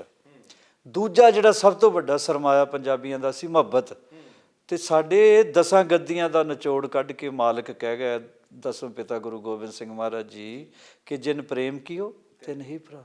ਉਹਨੇ ਕਦੀ ਕਿਹਾ ਜਿਹਨੇ ਗਾਲਾਂ ਕੱਢੀਆਂ ਉਹ ਰੱਬ ਨੂੰ ਪਾਵੇਗਾ। ਉਹਨੇ ਕਿਹਾ ਬੜੀ ਅਹਿਮ ਗੱਲ ਛੇੜੀ, ਉਹ ਕਿੱਡੀ ਵੱਡੀ ਗੱਲ ਕਰਕੇ ਗਿਆ ਮਾਲਕ ਸਾਡੇ। ਮੈਨੂੰ ਲੱਗਦਾ ਕਿ ਹਰੇਕ ਸਿਆਸਤਦਾਨ ਆਪਣੇ ਸ਼ਬਦਾਂ ਦੀ ਮਰਿਆਦਾ ਭੁੱਲਿਆ ਹੋਇਆ ਜੀ। ਬੜੇ ਵੱਡੇ ਵੱਡੇ ਇੱਕ ਦੂਜੇ ਬਾਰੇ ਸ਼ਬਦ ਹੈਰਾਨ ਆ ਕਿ ਪਤਾ ਨਹੀਂ ਸਾਰੇ ਪੁਰਜੇ ਹਿੱਲੇ ਪਏ। ਓਕੇ, ਇੱਕ ਦੂਜੇ ਨੂੰ ਇੰਨਾ गाली गलोच, कहते हर बात पे कहते हो कि तू क्या है, यही बताओ कि ये अंदाज़े गुफ्तगू क्या है। बंदा वो है जो अगले नूं वड्डा समझे, बंदा वो है कि मेरे तो वड्डा कोई नहीं। वो तो जिहड़ा खुद पसंद आदमी है ना, सैल्फ सेंटर्ड बंदा, वो सब तो बदकिस्मत आदमी हुंदा। ईमानदारी नाल शीशा देखो किन्ने क पानी च तुसीं हैगे आ, अपनी मार्किंग कदी खुद भी तो करो। ਹੁਣ ਮੈਨੂੰ ਕੋਈ ਕਹਿ ਦੇਣ ਕਿ ਤੂੰ ਵੀ ਬਹੁਤ ਹੀ ਦੁੱਲਾ ਭੱਟੀ ਆ ਤੇ ਮੈਂ ਉਹ ਬਣ ਜਾ ਤੇ ਡਰੀ ਜਾਵਾਂ ਮੈਂ ਸਾਰਿਆਂ ਤੋਂ ਹੀ, ਫਾਇਦਾ ਕੀ ਹੈ। ਕਿਸੇ ਨੂੰ ਕਹਿ ਦੋ ਤੂੰ ਹੁਸਨ ਦੀ ਮਲਕਾ ਆ, ਤੂੰ ਆਪਣੇ ਆਪ ਨੂੰ ਸਮਝਣ ਲੱਗ ਪਿਆ ਮੈਂ ਮਧੂਬਾਲਾ, ਤੂੰ ਉਹਦੀ ਬਦਕਿਸਮਤੀ ਹੈ ਨਾ। ਇਸ ਤਰ੍ਹਾਂ ਲੋਕ ਪਤਾ ਨਹੀਂ ਸੈਲਫ ਤੋਂ ਨਹੀਂ ਉੱਪਰ ਉੱਠ ਰਹੇ, ਉਸੇ ਕਰਕੇ ਸੈਲਫ ਤੋਂ ਕਹਿਣਗੇ ਪੰਜਾਬ ਦਾ ਫਿਕਰ ਆ ਤੇ ਇਕੱਠੇ ਆਪਣੀ ਜ਼ਾਤ ਆਪਣੇ ਸੈਲਫ 'ਚ ਹੋਏ ਆ, ਆਪਣੇ ਆਪ ਨੂੰ ਕਹੀ ਜਾਂਦੇ। ਜੇ ਪੰਜਾਬ ਦਾ ਫਿਕਰ ਹੈ ਤੇ ਕਦੀ ਠਰ ਠਰ ਕਰਦੇ ਉਹਨਾਂ ਲੋਕਾਂ ਨੂੰ ਦੇਖੋ, ਭੁੱਖੇ ਬੰਦਿਆਂ ਨੂੰ ਦੇਖੋ। ਹਾਂ ਸਭ ਕਦੇ ਸਮਾਂ ਇਦਾਂ ਦਾ ਸੀਗਾ ਜਦੋਂ ਭਾਜਪਾ ਨੇ ਇੱਕ 3 ਖੇਤੀ ਕਾਨੂੰਨ ਲਿਆਂਦੇ, ਉਸ ਕਰਕੇ ਕਾਫੀ ਲੰਮਾ ਸਮਾਂ ਸੰਘਰਸ਼ ਚੱਲਦਾ ਰਿਹਾ ਦਿੱਲੀ ਦੀਆਂ ਬਰੂਹਾਂ ਤੇ। ਕਾਨੂੰਨ ਵਾਪਸ ਹੋਏ, ਭਾਜਪਾ ਨੂੰ ਮੌਕਾ ਮਿਲ ਗਿਆ ਪੰਜਾਬ ਦੇ ਵਿੱਚ ਗੱਲਬਾਤ ਕਰਨ ਦਾ, ਲੋਕਾਂ ਦੇ ਵਿੱਚ ਵਿਚਰਨ ਦਾ। ਲੱਗਦਾ ਕਿ ਉਹ ਪੂਰਾ ਸਮਾਂ ਸੀਗਾ, ਤੁਸੀਂ ਵੀ ਉਸ ਸਮੇਂ ਨੂੰ ਦੇਖਿਆ ਹੈਗਾ, ਨਜ਼ਦੀਕ ਤੋਂ ਦੇਖਿਆ ਹੈਗਾ, ਉਹ ਸਮਾਂ ਕਿਤੇ ਨਾ ਕਿਤੇ ਭਾਜਪਾ ਲਈ ਨੁਕਸਾਨ ਦਾ ਕਾਰਨ ਬਣ ਸਕਦਾ ਪੰਜਾਬ ਦੇ ਵਿੱਚ? ਨਹੀਂ, ਜੇ ਕੈਂਸਲ ਨਾ ਹੁੰਦੇ ਬਣ ਸਕਦਾ ਸੀ। ਕੈਂਸਲ ਜਦੋਂ ਹੋਏ ਭੰਗੜਾ ਪਾਉਂਦੇ ਸਾਰੇ ਆਏ, ਲੋਕਾਂ ਨੂੰ ਸਮਝ ਆ ਗਈ ਨਾ। ਉਹਦੇ ਨਾਲ 750 ਕਿਸਾਨਾਂ ਦੇਖੋ ਸਭ ਤੋਂ ਵੱਡੀ ਜਿਹੜੀ ਗੱਲ ਸਮਝਣ ਵਾਲੀ ਗੱਲ ਆ ਕਿ ਕਾਨੂੰਨ ਜਿਹੜੇ ਤਿੰਨੇ ਹੀ ਬਣੇ, ਕਿਸੇ ਕੋਈ ਪੋਲੀਟੀਸ਼ੀਅਨ ਚਾਹੁੰਦਾ ਕਿ ਮੈਂ ਡੀਫੇਮ ਹੋਵਾਂ, ਮੇਰੀ ਬਦਨਾਮੀ ਹੋਵੇ। ਕੋਈ ਚਾਹੁੰਦਾ, ਲੋਕ ਹਰ ਪੋਲੀਟੀਸ਼ੀਅਨ ਚਾਹੁੰਦਾ ਮੈਂ ਹੀਰੋ ਬਣਾ, ਮੇਰੀ ਪੂਜਾ ਈਵਨ ਹੋਵੇ। ਉਹ ਬਣ ਗਏ। ਜਦੋਂ ਸਮਝ ਆਈ ਕਿ ਠੀਕ ਨਹੀਂ ਗੇ, ਉਹ ਫਿਰ ਥੋੜ੍ਹਾ ਦੇਰ ਹੋ ਗਈ, ਮੀਟਿੰਗਾਂ ਮੂਟਿੰਗਾਂ 'ਚੋਂ ਕੱਖ ਨਹੀਂ ਲੱਭਿਆ। ਅਖੀਰ ਪ੍ਰਧਾਨ ਮੰਤਰੀ ਨੂੰ ਉੱਠਣਾ ਪਿਆ। ਉਹਨੇ ਕਿਹਾ ਕਿ ਮੈਂ ਸਮਝਣ ਤੇ ਸਮਝਾਉਣ 'ਚ ਕਮੀ ਰਹਿ ਗਈ ਆ, ਚਲੋ ਜੋ ਵੀ ਹੈ ਫਿਰ ਵੀ ਮੈਂ ਮਾफ़ੀ ਮੰਗਦਾ, ਸਪੈਸ਼ਲੀ ਕਿਸਾਨਾਂ ਤੋਂ। ਜਦੋਂ ਮਾफ़ੀ ਬੰਦਾ ਮੰਗ ਲੈ ਪ੍ਰਧਾਨ ਮੰਤਰੀ ਹੋ ਕੇ ਵੀ, ਫਿਰ ਪੰਜਾਬੀਆਂ ਦਾ ਇਹ ਸੁਭਾਅ ਹੋਣਾ ਚਾਹੀਦਾ ਜੋ ਸਾਡਾ ਵਿਰਸਾ ਆ। ਜੇ ਬਜ਼ੁਰਗਾਂ ਦੀ ਗੱਲ ਕਰਨੀ ਆ, ਫਿਰ ਘਰ ਆਏ ਮਹਿਮਾਨ ਨੂੰ ਸੀਨੇ ਨਾਲ ਲਾਈਦਾ। ਇਹ ਤਾਂ ਰੋਕਣ ਡਿਆ ਛੋਟੀ ਛੋਟੀਆਂ ਗੱਲਾਂ ਦਾ ਕਰਕੇ। ਲੱਗਦਾ ਕਿ ਚਲੋ ਭਾਜਪਾ ਦੇ ਆਗੂ ਤਾਂ ਆ ਰਹੇ ਨੇ ਲੋਕਾਂ ਦੇ ਵਿੱਚ, ਪਰ ਉਹ ਜਿਹੜੇ 750 ਕਿਸਾਨਾਂ ਦੀ ਜ਼ਿੰਦਗੀ ਗਈ ਇਸ ਅੰਦੋਲਨ ਦੇ ਦੌਰਾਨ, ਕਹਿੰਦੇ ਪ੍ਰਧਾਨ ਮੰਤਰੀ ਸਾਹਿਬ ਨੇ ਉਹਦੇ ਬਾਰੇ ਇੱਕ ਸ਼ਬਦ ਨਹੀਂ ਬੋਲਿਆ। ਨਹੀਂ, ਉਹ ਬਹੁਤ ਫਿਕਰਮੰਦ ਹੈ, ਬੜੇ ਉਦਾਸ ਹੈ। ਜਿਨ੍ਹਾਂ ਦੀਆਂ ਜਾਨਾਂ ਚਲੇ ਗਈਆਂ, ਜਿਹੜੇ ਭੈਣਾਂ ਦੇ ਵੀਰੇ, ਜਿਨ੍ਹਾਂ ਪਤੀਆਂ ਦੇ ਪਤੀ, ਜਿਨ੍ਹਾਂ ਮਾਵਾਂ ਦੇ ਪੁੱਤ ਚਲੇ ਗਏ। ਕਹਿੰਦੇ ਹੁੰਦੇ ਨਾ, ਕੌਮਾਂ ਦੇ ਸਰਦਾਰ ਗਵਾਚੇ ਨਹੀਂ ਲੱਭਣੇ, ਨਹੀਂ ਲੱਭਣੇ ਦਿਲਦਾਰ ਗਵਾਚੇ ਨਹੀਂ ਲੱਭਣੇ। ਜਿਨ੍ਹਾਂ ਦੇ ਜੀ ਚਲੇ ਗਏ ਉਹਨਾਂ ਦਾ ਕਾਲਜਾ ਕਦੀ ਵੀ ਉਹਨਾਂ ਦਾ ਪੁੱਛ ਕੇ ਤਾਂ ਦੇਖੋ ਉਹਨਾਂ ਦੇ ਅੰਦਰ ਕੀ ਚੱਲ ਰਿਹਾ। ਤੇ ਲੇਕਿਨ ਉਹ ਤਾਂ ਬਹੁਤ ਮਾੜੀ ਗੱਲ ਹੋਈ ਆ, ਬਹੁਤ ਤਕਲੀਫਦੇਹ ਆ। ਹੁਣ ਪ੍ਰੋਬਲਮ ਇਹ ਆ ਕਿ ਜਦੋਂ ਗਲਤੀ ਦਾ ਅਗਲਾ ਅਹਿਸਾਸ ਕਰ ਲੈ, ਹੋ ਜਾਏ, ਫਿਰ ਮਾफ़ ਕਰਨਾ ਚਾਹੀਦਾ, ਮੁਹੱਬਤ ਨਾਲ ਪਿਆਰ ਨਾਲ ਰਹਿਣਾ ਚਾਹੀਦਾ, ਆਪਸੀ ਭਾਈਚਾਰਾ ਰੱਖਣਾ ਚਾਹੀਦਾ, ਵਾਇਲੈਂਟ ਨਹੀਂ ਹੋਣਾ ਚਾਹੀਦਾ। ਤੇ ਮੇਰਾ ਖਿਆਲ ਆ ਹੁਣ ਠੀਕ ਹੈ, ਨੋਰਮਲ ਹੈ। ਹੁਣ ਤਾਂ ਬਹੁਤ ਸਾਰੇ ਕਿਸਾਨਾਂ ਦੇ ਸਪੋਰਟ ਸ਼ਾਮਿਲ ਹੋਏ ਨੇ, ਸ਼ਾਮਿਲ ਹੋ ਰਹੇ। ਉਹਨਾਂ ਨੂੰ ਸਮਝ ਆ ਗਈ ਨਾ ਗੱਲ। ਉਹਨਾਂ ਨੂੰ ਇਹ ਤਾਂ ਗੱਲ ਸਮਝ ਆ ਗਈ ਕਿ ਉਹਨਾਂ ਤੋਂ ਤਾਂ ਨਹੀਂ ਮਾੜੇ ਜਿਨ੍ਹਾਂ ਨੇ ਟੈਂਕ ਚੜ੍ਹਾਤੇ, ਫੌਜਾਂ ਚੜ੍ਹਾਤੀਆਂ ਸਾਡੇ ਦਰਬਾਰ ਸਾਹਿਬ ਤੇ। ਉਹਨਾਂ ਤੋਂ ਤਾਂ ਨਹੀਂ ਮਾੜੇ ਜਿਨ੍ਹਾਂ ਨੇ ਦੰਗੇ ਕਰਾਤੇ 84 ਦੇ। ਉਹਨਾਂ ਨੂੰ ਇੰਨੀ ਤਾਂ ਸਮਝ ਆ ਨਾ ਪੰਜਾਬੀਆਂ ਨੂੰ, ਇਸ ਕਰਕੇ ਸ਼ਾਮਲ ਹੋ ਰਿਹਾ। ਉਹ ਕਹਿੰਦੇ ਇੱਕ ਮੌਕਾ ਦੇ ਦਿਓ ਭਾਜਪਾ ਨੂੰ, ਨਹੀਂ ਹੋਏਗਾ ਤਾਂ 5 ਸਾਲ ਇੱਦਾਂ ਜਾਣੇ, ਨਾ ਮੁੜ ਕੇ ਮੂੰਹ ਲਾਉਣ, ਇੱਕ ਚਾਂਸ ਸਿਰਫ ਦੇ ਦੇਣ। ਬਿਲਕੁਲ, ਜਿਹੜੀ ਤੁਸੀਂ ਗੱਲ ਛੇੜੀ, ਅਸੀਂ ਜਦੋਂ ਸਿਆਸੀ ਧਿਰਾਂ ਦੀ ਨਾ ਗੱਲ ਕਰੀਏ ਤਾਂ ਇੱਕ ਬੜੀ ਚਿੰਤਾ ਦੀ ਗੱਲ ਹੈ ਕਿ ਜਿਨ੍ਹਾਂ ਨੇ ਦਰਬਾਰ ਸਾਹਿਬ ਤੇ ਹਮਲਾ ਕਰਵਾਇਆ, ਜਿਨ੍ਹਾਂ ਨੇ ਦੰਗੇ ਕਰਵਾਏ, ਉਹਨਾਂ ਦੀ ਪੰਜਾਬ ਦੇ ਵਿੱਚ ਸਰਕਾਰ ਵੀ ਬਣ ਜਾਂਦੀ ਹੈ, ਆਪਣੇ ਆਪ ਦੇ ਵਿੱਚ ਅਰੇ ਚੰਗੀ ਭਲੀ ਸਰਕਾਰ ਬਣ ਗਈ। ਦੰਗਿਆਂ ਤੋਂ, ਦਿੱਲੀ ਦੇ ਦੰਗਿਆਂ ਤੋਂ ਬਾਅਦ ਇੰਨੀ ਵੱਡੀ ਮੈਜੋਰਟੀ ਨਾਲ ਜਿੱਤਿਆ ਸੀ ਬੰਦਾ ਰੱਬ ਦਾ। ਮੈਂ ਹੈਰਾਨ ਹਾਂ। 400 ਤੋਂ ਵੱਧ ਸੀਟਾਂ ਉੱਥੇ। ਹਾਂ, ਤਾਂ ਫਿਰ ਕਾਹਦੇ ਲਈ ਸਿਆਸਤਦਾਨਾਂ ਨੂੰ ਸਾਨੂੰ ਐਕਚੁਅਲੀ ਤਾਂ ਮੁਲਕ ਆਜ਼ਾਦ ਹੋਣ ਤੋਂ ਬਾਅਦ ਪਹਿਲਾਂ ਡੈਮੋਕ੍ਰੇਸੀ ਪੜ੍ਹਾਉਣੀ ਚਾਹੀਦੀ ਸੀ ਸਾਨੂੰ। ਡੈਮੋਕ੍ਰੇਟਿਕ ਮੁਲਕ ਹੋਵੇ, ਇਹ ਦਾਅਵਾ ਕਰੀਏ ਕਿ ਦੁਨੀਆ 'ਚ ਸਭ ਤੋਂ ਵੱਡਾ ਡੈਮੋਕ੍ਰੇਟਿਕ ਮੁਲਕ ਆ। ਡੈਮੋਕ੍ਰੇਸੀ ਕਿੱਥੇ ਹੈ? ਇੱਥੇ ਜ਼ਾਤਾਂ ਦੇ ਨਾਂ 'ਤੇ ਵੋਟਾਂ ਪਾਈ ਜਾਂਦੇ, ਕੋਈ ਪੈਸੇ ਲੈ ਕੇ ਪਾਈ ਜਾਂਦਾ, ਕੋਈ ਉਹਦਾ ਕਰੀ ਜਾ ਰਿਹਾ। ਬੁਰੀ ਹਾਲਤ ਆ, ਐਵੇਂ ਚੁਣ ਲੈਂਦੇ ਬੰਦੇ। ਤੁਹਾਡੀ ਜਦੋਂ ਗੱਲ ਕਰੀਏ, ਤੁਸੀਂ ਹਰੇਕ ਅਕੀਦੇ ਦੇ ਲੋਕਾਂ ਦੇ ਵਿੱਚ ਵਿਚਰੇ ਹੋ। ਧਰਮ ਦੀ ਜਦੋਂ ਗੱਲ ਆਉਂਦੀ ਹੈ ਉਦੋਂ ਥੋੜ੍ਹਾ ਜਿਹਾ ਪੰਜਾਬ ਸੈਂਟੀਮੈਂਟਲ ਹੋ ਜਾਂਦਾ, ਥੋੜ੍ਹਾ ਜਜ਼ਬਾਤੀ ਹੋ ਜਾਂਦਾ। ਪਿਛਲੇ ਦਿਨਾਂ ਦੇ ਵਿੱਚ ਜੋ ਤੁਸੀਂ ਵੀ ਦੇਖਿਆ ਹੋਣਾ, 2015 ਤੋਂ ਇੱਕ ਇੱਦਾਂ ਦੀ ਅਲਾਮਤ ਸ਼ੁਰੂ ਹੋਈ ਜਿਹੜੀ ਦਿਨ ਬ ਦਿਨ ਵੱਧਦੀ ਗਈ। ਬਹੁਤ ਸਾਰੀਆਂ ਬੇਅਦਬੀ ਦੀਆਂ ਘਟਨਾਵਾਂ ਇੱਕ ਤੋਂ ਬਾਅਦ ਇੱਕ ਹੋਈਆਂ। ਦਰਬਾਰ ਸਾਹਿਬ ਦੇ ਵਿੱਚ ਇਹ ਘਟਨਾ ਪਹੁੰਚ ਗਈ। ਹੰਸ ਕਿਵੇਂ ਦੇਖਦਾ ਇਸ ਚੀਜ਼ ਨੂੰ? ਦੇਖੋ, ਆਪਣੇ ਲਈ ਸ਼ਬਦ ਗੁਰੂ ਹੀ ਸਾਰਾ ਕੁਛ ਹੈ। ਆਪਣਾ ਸਭ ਤੋਂ ਵੱਡਾ ਅਕੀਦਾ ਇਹੀ ਆ, ਗੁਰੂ ਗ੍ਰੰਥ ਸਾਹਿਬ ਮਹਾਰਾਜ। ਆਪਾਂ ਵੈਰਾਗ ਵੇਲੇ, ਦੁੱਖ ਵੇਲੇ ਅਤੇ ਸੁੱਖ ਵੇਲੇ ਗੁਰੂ ਦੀ ਓਟ 'ਚ ਜਾਂਦੇ ਹਾਂ। ਉਹ ਜਿਹੜੇ ਬੇਅਦਬੀ ਕਰਾਉਂਦੇ ਆ, ਕਹਿੰਦੇ ਚੋਰ ਨੂੰ ਚੋਰ ਦੀ ਮਾਂ ਨੂੰ ਮਾਰੋ। ਜਦ ਬੰਦਾ ਹੀ ਉੱਥੇ ਉਸੇ ਟਾਈਮ ਝਟਕਾ ਦਿੰਦੇ ਆ ਫਟਾਫਟ। ਉਹ ਬੰਦੇ ਨੂੰ ਜ਼ਿੰਦਾ ਰੱਖੋ, ਬੰਦੇ ਨੂੰ ਪੁਲਿਸ ਨੂੰ ਨਾ ਦਿਓ ਜੇ ਨਹੀਂ ਇਨਸਾਫ ਮਿਲਦਾ। ਉਹਨੂੰ ਆਪ ਖੁਦ ਪੁੱਛਦੇ। ਪ੍ਰੋਬਲਮ ਤਾਂ ਇਹ ਹੈ ਕਿ ਇੱਥੋਂ ਲੱਗਦਾ ਕਿ ਇਹ ਕੌਣ ਕਰਾ ਰਿਹਾ? ਇਸ ਤੋਂ ਮਾੜੀ ਗੱਲ ਤਾਂ ਕੋਈ ਹੋ ਨਹੀਂ ਸਕਦੀ। ਇਸ ਤੋਂ ਵੱਡਾ ਕੀ ਤਕਲੀਫ ਦੀ ਗੱਲ ਹੋ ਸਕਦੀ ਆ? ਪਰ ਇਹਦੇ ਪਿੱਛੇ ਹੈਰਾਨ ਆ ਮੈਂ ਕਿ ਇੱਕ ਸਕਿੰਟ ਨਹੀਂ ਲਾਉਂਦੇ, ਬੰਦਾ ਮਾਰ ਕੇ ਉਹ ਤਾਂ ਕਿ ਦੱਸ ਨਾ ਦੇਵੇ ਮੈਨੂੰ ਇਹਨੇ ਭੇਜਿਆ। ਆਪ ਦੇਖੋ ਨਾ, ਬੇੜਾ ਗਰਕ ਹੋ ਜਾਏ ਇਹਨਾਂ ਲੋਕਾਂ ਦਾ ਕਿ ਤੁਸੀਂ ਵੀ ਤਾਂ ਮਾਰੀ ਜਾਣਾ। ਕਿਸੇ ਗਰੀਬ ਨੂੰ 4 ਪੈਸੇ ਦੇ ਕੇ ਕਿਸੇ ਨੂੰ ਪਤਾ ਨਹੀਂ ਕੀ ਕਰਦੇ ਹੋ। ਲਾਂਤੀ ਗੁਰੂ ਤੋਂ ਵੀ ਨਹੀਂ ਯਾਰ, ਉਹ ਇੰਨੀ ਸਖਤ ਜਗ੍ਹਾ, ਉੱਥੋਂ ਵੀ ਨਹੀਂ ਡਰਦੇ। ਉਹ ਪਤਾ ਨਹੀਂ ਖਾਨਦਾਨ ਖਤਮ ਹੋ ਜਾਂਦੇ ਉੱਥੋਂ। ਉੱਥੇ ਕੋਈ ਗੁਸਤਾਖੀ ਕਰੇ ਤਾਂ ਸਹੀ। ਕਹਿੰਦੇ ਅੰਮ੍ਰਿਤਸਰ ਨੂੰ ਜਾਂਦੇ ਰਾਹੀ ਐਵੇਂ ਕਹਿੰਦੇ ਆ। ਉੱਥੇ ਉੱਥੇ ਕੋਈ ਆਮ ਜਗ੍ਹਾ ਆ? ਉੱਥੇ ਸ਼ਬਦ 24 ਘੰਟੇ ਨੂਰ ਬਰਸਦਾ। ਲੱਗਦਾ ਕਿ ਸਿਆਸਤ ਇਸ ਨਿਗਾਰ ਤੇ ਆ ਗਈ ਕਿ ਉਹਨਾਂ ਲਈ ਆਮ ਗੱਲ ਹੋ ਗਈ। ਮੈਂ ਕਿਹਾ ਲਾਨਤ ਹੈ ਐਸੇ ਦੌਰ 'ਚ ਜਿੱਥੇ ਗੁਰੂ ਨੂੰ ਵੀ ਨਹੀਂ ਬਖਸ਼ਿਆ ਜਾਂਦਾ। ਲਾਨਤ ਹੈ। ਔਰ ਇਸ ਚੀਜ਼ ਨੂੰ ਫਿਰ ਐਕਸਪਲੋਇਟ ਕਰਨਾ ਉਸ ਤੋਂ ਵੀ ਵੱਡੇ ਲਾਨਤੀਆਂ ਦਾ ਕੰਮ ਹੈ ਕਿ ਫਲਾਣੇ ਨੇ ਬੇਅਦਬੀ ਕਿ ਹੁਣ ਸਾਨੂੰ ਵੋਟਾਂ ਪਾਓ। ਉਹ ਬੇਅਦਬੀ ਦਾ ਮੁੱਦਾ ਤੁਹਾਨੂੰ ਇਲੈਕਸ਼ਨਾਂ 'ਚ ਨਹੀਂ ਡਿਸਕਸ ਹੋਣਾ ਚਾਹੀਦਾ। ਇਲੈਕਸ਼ਨਾਂ ਤੋਂ ਬਾਅਦ ਬੈਠੋ ਜਾਂ ਗੁਰੂ ਅੱਗੇ ਜੋਦੜੀ ਕਰੋ, ਇਹ ਮੇਰਾ ਮਾਲਕਾ, ਇਹ ਮੇਰਾ ਦਾਤਿਆ। ਉਹਨਾਂ ਅਸਲੀ ਪਾਪੀਆਂ ਨੂੰ ਕਿਸੇ ਤਰ੍ਹਾਂ ਆਪ ਹੀ ਬਣਾ ਕੋੜ ਚੱਲੇ, ਪਤਾ ਚੱਲੇ ਇਹਨਾਂ ਨੇ ਕੀਤੀ। ਸਰ, ਇੱਕ ਬੜੀ ਅਹਿਮ ਚੀਜ਼, ਜਦੋਂ ਪੰਜਾਬ ਦੇ ਵਿੱਚ ਇੱਦਾਂ ਦੀਆਂ ਘਟਨਾਵਾਂ ਹੁੰਦੀਆਂ ਤਾਂ ਇੱਕ ਨਾਮ ਵਰਤਿਆ ਜਾਂਦਾ ਕਿ ਏਜੰਸੀਆਂ ਨੇ ਕਰਵਾਇਆ। ਇਹ ਭਾਈ ਸਾਹਿਬ ਅੱਜ ਦਾ ਕਿਤੇ ਸ਼ੁਰੂ ਆ। ਪਹਿਲਾਂ ਮੰਦਰਾਂ ਦੇ ਵਿੱਚ ਗਊ ਦਾ ਮਾਸ ਸਿੱਟ ਦਿੰਦੇ ਹੁੰਦੇ ਸੀ, ਗੁਰੂ ਘਰਾਂ 'ਚ ਬੀੜੀਆਂ ਸਿਗਰਟਾਂ ਸਿੱਟ ਦਿੰਦੇ ਸੀ। ਇਹ ਬੜਾ ਬੁਰੀ ਹਾਲਤ ਹੈ। ਆਹ ਦੰਗੇ ਦੂਸਰੇ ਜਦੋਂ ਆਪਣਾ ਮੁਲਕ ਤਕਸੀਮ ਹੋਇਆ ਉਦੋਂ ਵੀ ਸ਼ੁਰੂਆਤ ਇਸ ਤਰ੍ਹਾਂ ਹੀ ਹੋਈ ਸੀ। ਉਹ ਤਮਸ ਦੇਖਣਾ, ਡਰਾਮਾ, ਉਹ ਹਿਸਟਰੀ ਪੜ੍ਹਨਾ। ਇਹ ਬੰਦਾ ਧਰਮ ਦੇ ਨਾਂ 'ਤੇ ਪਤਾ ਨਾ ਇਹਨਾਂ ਨੂੰ ਇੱਕਦਮ ਭੜਕ ਉੱਠਣਾ, ਜਜ਼ਬਾਤੀ ਹੋ ਜਾਣਾ। ਅਤੇ ਪਤਾ ਨਹੀਂ ਕਿਹੜੀਆਂ ਤਾਕਤਾਂ ਏਜੰਸੀਆਂ ਵੀ ਤਾਂ ਸਾਡੇ ਇਨਸਾਨ ਹੀ ਆ। ਉਹਨਾਂ ਨੂੰ ਏਜੰਸੀਆਂ ਵੀ ਜਿਹੜਾ ਵੀ ਕਰਾਉਂਦਾ, ਜੋ ਵੀ ਕਰਾਉਂਦਾ, ਉਹਨੇ ਬਖਸ਼ਿਆ ਨਹੀਂ ਜਾਣਾ, ਮੇਰਾ ਖਿਆਲ ਆ। ਜਦੋਂ ਭਾਜਪਾ ਦਾ ਜ਼ਿਕਰ ਕਰਦੇ ਹਾਂ, ਤੁਸੀਂ ਇਸ ਪਾਰਟੀ ਦੇ ਨਾਲ ਜੁੜੇ, ਇਸ ਤੋਂ ਪਹਿਲਾਂ ਹੋਰ ਪਾਰਟੀ ਦੇ ਨਾਲ ਵੀ ਰਹੇ। ਭਾਜਪਾ ਦੇ ਨਾਲ ਜੁੜਨ ਦੇ ਬਾਅਦ ਤੁਹਾਨੂੰ ਲੱਗਿਆ ਕਿ ਹਾਂ ਇਹੀ ਉਹ ਪਾਰਟੀ ਹੈ ਜਿਹਦੇ ਨਾਲ ਰਹਿ ਕੇ ਕੰਮ ਕੀਤਾ ਜਾ ਸਕਦਾ ਅੱਗੇ?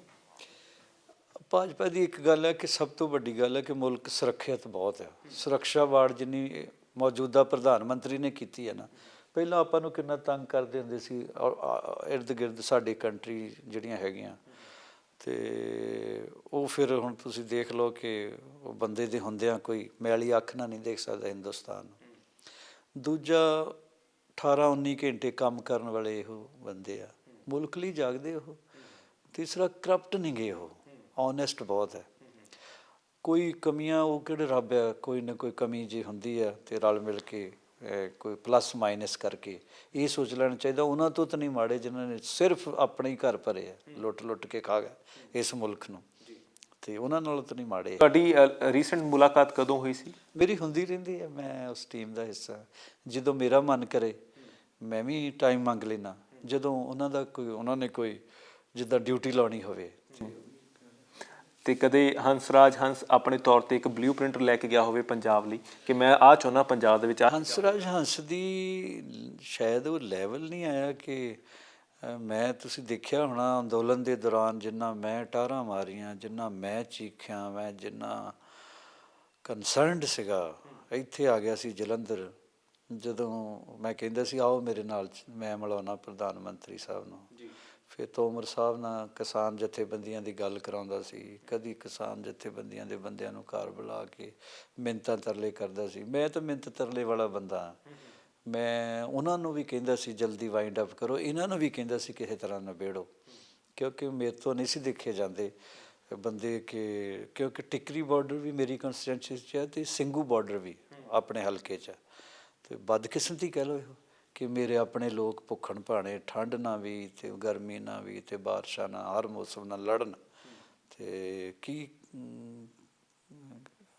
ਕੀ ਮੈਨੂੰ ਉਦੋਂ ਬਹੁਤ ਸੁੱਖ ਦੀ ਨੀਂਦ ਆਉਂਦੀ ਹੋਏਗੀ। ਮੈਂ ਯਾਰ ਪੰਜਾਬ ਦਾ ਖਾਧਾ, ਪੰਜਾਬੀਆਂ ਨੇ ਮੈਨੂੰ ਇੱਥੇ ਤੱਕ ਪਹੁੰਚਾਇਆ। ਬੇਸ਼ੱਕ ਮੈਂ ਦਿੱਲੀ ਤੋਂ MP ਹਾਂ ਅਤੇ ਕਦੀ ਵੀ ਨਹੀਂ ਐਸਾ ਹੋ ਸਕਦਾ ਕਿ ਮੈਨੂੰ ਪੂਰੇ ਅੰਦੋਲਨ ਦੇ ਵਿੱਚ ਕਦੀ ਮੇਰੇ ਸਾਰੇ ਇੰਟਰਵਿਊ ਚੈੱਕ ਕਰ ਲਓ, ਕਦੀ ਇੱਕ ਲਫ਼ਜ਼ ਵੀ ਮੇਰੀ ਜ਼ੁਬਾਨ ਸੜ ਜਾਏ ਜਿਵੇਂ ਜ਼ਿੰਦਗੀ 'ਚ ਕਦੀ ਆਪਣੇ ਲੋਕਾਂ ਬਾਰੇ ਭੈੜਾ ਸੋਚਾਂ ਜਾਂ ਬੋਲਿਆ ਹੋਵੇ। ਪੰਜਾਬ 'ਚ ਜਦੋਂ ਗੱਲ ਕਰਦੇ, ਪੰਜਾਬ 'ਚ ਹੁਣ ਸਿਆਸੀ ਮਾਹੌਲ ਬੜਾ ਭਖਿਆ ਹੈਗਾ, ਤਾਂ ਹਰੇਕ ਧਿਰ ਆਪਣੇ ਵੱਲੋਂ ਕੋਸ਼ਿਸ਼ ਕਰ ਰਹੀ ਹੈ ਇੱਕ ਦੂਸਰੇ 'ਤੇ ਦੂਸ਼ਣਬਾਜ਼ੀ ਕਰਨ ਦੀ। ਤੁਸੀਂ ਸਿੱਧੇ ਤੌਰ 'ਤੇ ਕਹਿੰਦੇ ਕਿ ਮੈਂ ਕੋਈ ਉਹਨਾਂ ਵਰਗਾ ਰਵਾਇਤੀ ਸਿਆਸਤਦਾਨ ਨਹੀਂ ਹੈਗਾ, ਪਰ ਇੱਕ ਗੱਲ ਬੜੀ ਅਹਿਮ ਜਿਹੜੀ ਇਸ ਵੇਲੇ ਦੇਖਣ ਨੂੰ ਮਿਲ ਰਹੀ ਹੈ, ਉਹ ਕਹਿੰਦੇ ਨੇ ਕਿ ED ਅਤੇ CBI ਨੂੰ ਭਾਜਪਾ ਵਰਤ ਰਹੀ ਹੈ। ਜਦੋਂ ਦਿਲ ਕਰਦਾ ਉਦੋਂ ਕਿਸੇ ਨਾ ਕਿਸੇ 'ਤੇ ਪਰਚਾ ਪਵਾ ਦਿੰਦੇ ਨੇ। ਸੁਖਪਾਲ ਸਿੰਘ ਖਹਿਰਾ ਨਾਲ ਮੈਂ ਗੱਲ ਕੀਤੀ, ਉਹ ਵੀ ਸਾਫ਼ ਤੌਰ 'ਤੇ ਇਹੀ ਕਹਿੰਦੇ ਨੇ। ਹੁਣ ਜਿਹੜਾ ED ਦਾ ਛਾਪਾ ਪਿਆ ਚਰਨਜੀਤ ਸਿੰਘ ਚੰਨੀ ਹੋਰਾਂ ਦੇ ਰਿਸ਼ਤੇਦਾਰਾਂ ਦੇ, ਉਹ ਵੀ ਕਹਿੰਦੇ ਕਿ ਭਾਜਪਾ ਮੌਕੇ ਦੇ ਹਿਸਾਬ ਨਾਲ ਨਜ਼ਾਕਤ ਦੇਖ ਕੇ ਵਾਰ ਕਰਦੀ ਹੈਗੀ, ਸਿਆਸੀ ਵਾਰ। ਉਹ ਕਹਿੰਦੇ ਵੀ ਇਹ ਪੋਲੀਟੀਕਲ ਵੈਂਡੈਟਾ ਕਰਦੇ ਨੇ। ਮੰਨਦੇ ਹੋ ਇਹ ਚੀਜ਼ਾਂ ਨੂੰ? ਮੈਂ ਤੁਹਾਨੂੰ ਫਿਰ ਤੁਸੀਂ ਕਹੋਗੇ ਆਪਣੀ ਗੱਲ ਕਰਦਾ, ਮੈਂ ਤੁਹਾਨੂੰ ਦੱਸਦਾ ਥੋੜ੍ਹੀ ਪੁਰਾਣੀ ਗੱਲ ਹੈ। ਮੈਂ ਰਨਾਹ ਹੋ ਗਿਆ, ਪੈਸੇ ਪੂਸੇ ਕਮਾਉਣ ਲੱਗ ਪਿਆ ਵਾਹ ਅਤੇ ਵੱਡੇ ਮਕਾਨ ਵੀ ਖਰੀਦਣੇ ਸ਼ੁਰੂ ਕਰਤੇ। ਅਤੇ ਮੈਂ ਗਾ ਗੂ ਕੇ ਰਾਤ ਨੂੰ ਅੱਧੀ ਰਾਤ ਤੋਂ ਬਾਅਦ ਆਉਂਦਾ ਸਾਂ, ਸਾਡਾ ਕੰਮ ਹੀ ਰਾਤਾਂ ਦਾ ਸੀ। ਲੇਟ ਫਿਰ ਉੱਠਣਾ, ਫਿਰ ਰੋਜ਼ ਹੀ ਖਾੜੇ ਹੁੰਦੇ ਸੀ। ਅਤੇ ਪਤਾ ਲੱਗਾ ਜੀ, ਮੈਂ ਉੱਪਰ ਸੁੱਤਾ ਸੀ ਅਤੇ ਪਤਾ ਲੱਗਾ ਜੀ ਡਰਾਇੰਗ ਰੂਮ 'ਚ ਇਨਕਮ ਟੈਕਸ ਦਾ ਰੇਡ ਹੋ ਗਿਆ। ਮੈਂ ਕਿਹਾ ਚਾਹ ਚੂ ਲਿਆਓ, ਕੋਈ ਗੱਲ ਨਹੀਂ, ਅਤੇ ਲੱਡੂ 20-25 ਕਿੱਲੋ ਜ਼ਰੂਰ ਲਿਆਓ ਕਿ ਇੱਕ ਮਜ਼ਦੂਰ ਦਾ ਬੇਟਾ, ਇਹਦੇ ਘਰ ਇਨਕਮ ਟੈਕਸ ਵਾਲੇ, ਇਹਦਾ ਮਤਲਬ ਆਪਾਂ ਵੱਡੇ ਬੰਦੇ ਬਣ ਗਏ। ਅਤੇ ਫਿਰ ਮੈਂ ਆਪਣੇ ਆਰਾਮ ਨਾਲ ਉਤਰਿਆ ਸੀ ਥੱਲੇ, ਉਹ ਆਪਣਾ ਪੁੱਟਦੇ ਪੜ੍ਹਦੇ ਦੇਖਦੇ ਦੁਖਦੇ ਰਹੇ। HS ਸੋਹੀ ਬੜੇ ਵੱਡੇ ਬੰਦੇ ਆ, ਪਟਿਆਲੇ ਰਹਿੰਦੇ, ਪੁੱਛ ਲਿਓ ਕਿਸੇ ਨੂੰ, ਮੈਂ ਨਾਂ ਅਨਾਊਂਸ ਕਰ ਰਿਹਾ। ਥੱਲੇ ਬੈਠੇ ਸੀ ਅਤੇ ਕਹਿੰਦੇ, ਮੈਂ ਕਿਹਾ ਜੀ ਜਦੋਂ ਰੇਡ ਸ਼ੇਡ ਕਰਦੇ ਕੀ ਹੁੰਦਾ? ਕਹਿੰਦੇ ਜੀ ਕਈਆਂ ਨੂੰ ਹਾਰਟ ਅਟੈਕ ਹੋ ਜਾਂਦੇ ਆ। ਜਦੋਂ ਲੱਡੂ ਵੰਡਣ ਲੱਗੇ ਉਹਨਾਂ ਨੂੰ ਹਾਰਟ ਅਟੈਕ ਹੋਣ ਲੱਗਾ ਸੀ। ਉਹ ਮੈਂ ਕਿਹਾ ਤੁਹਾਡਾ ਮੁਖਬਰ ਆ ਨਾ ਜਿਹੜਾ ਇਨਫਾਰਮਰ ਆ, ਉਹ ਅਜੇ ਕੱਚਾ ਆ, 3 ਪ੍ਰਾਪਰਟੀਆਂ ਉਹਨੇ ਅਜੇ ਹੋਰ ਨਹੀਂ ਐਡ ਕੀਤੀਆਂ, ਇਹ ਵੀ ਐਡ ਕਰੋ। ਦੱਸੋ ਮੈਨੂੰ, ਮੇਰੀ ਕਮਾਈ ਦੀ ਵੀਡੀਓ ਬਣਦੀ ਜੋ, ਮੇਰੀ ਕੋਈ ਬੇਨਾਮੀ ਜਾਇਦਾਦ ਨਹੀਂ। ਜਿਹੜੇ ਮਕਾਨ ਨੂੰ ਚੈੱਕ ਕਰੋ ਉੱਥੇ ਹੰਸਰਾਜ ਹੰਸ ਦੇ ਨਾਂ ਦੀ ਰਜਿਸਟਰੀ ਆ। ਮੈਨੂੰ ED ਸ਼ੀਡੀ ਕੀ ਕਹਿ ਲਓ ਵੀ? ਜਿਹੜੇ ਕਰਪਟ ਬੰਦੇ ਉਹ ਡਰਨ ED ਤੋਂ। ਜਿਹੜੀ ਹਰਾਮ ਦੀ ਕਮਾਈ ਖਾਂਦੇ ਉਹ ਫਿਰ ਕਹਿੰਦੇ ਜੀ ਇਹ ਲਾਗ ਡਾਟ ਆ ਜੀ, ਭਾਜਪਾ ਕਰਦੀ ਹੈ। ਭਾਜਪਾ ਨੇ ਕੀ ਲੈਣਾ? ਕਰਪਸ਼ਨ ਖਤਮ ਕਰੋ। ਜਦੋਂ ਘਰਾਂ 'ਚੋਂ ਕਰੋੜਾਂ ਰੁਪਈਏ ਤੁਹਾਡੇ ਲੱਭਦੇ ਆ, ਉਹ ED ਦਾ ਕਸੂਰ ਹੈ? ਇੱਥੇ ਆ ਜਾਣ ਚੋਰ, ਸਾਰੀ ਰਾਤ ਫਿਰਦੇ ਰਹਿਣ, ਤੜਕੇ ਜਾਂ ਇਹੋ ਹੀ ਕਹਿਣਗੇ ਉਹ ਕੋਈ ਕੰਮ ਕੁੰਮ ਵੀ ਕਰਿਆ ਕਰੋ।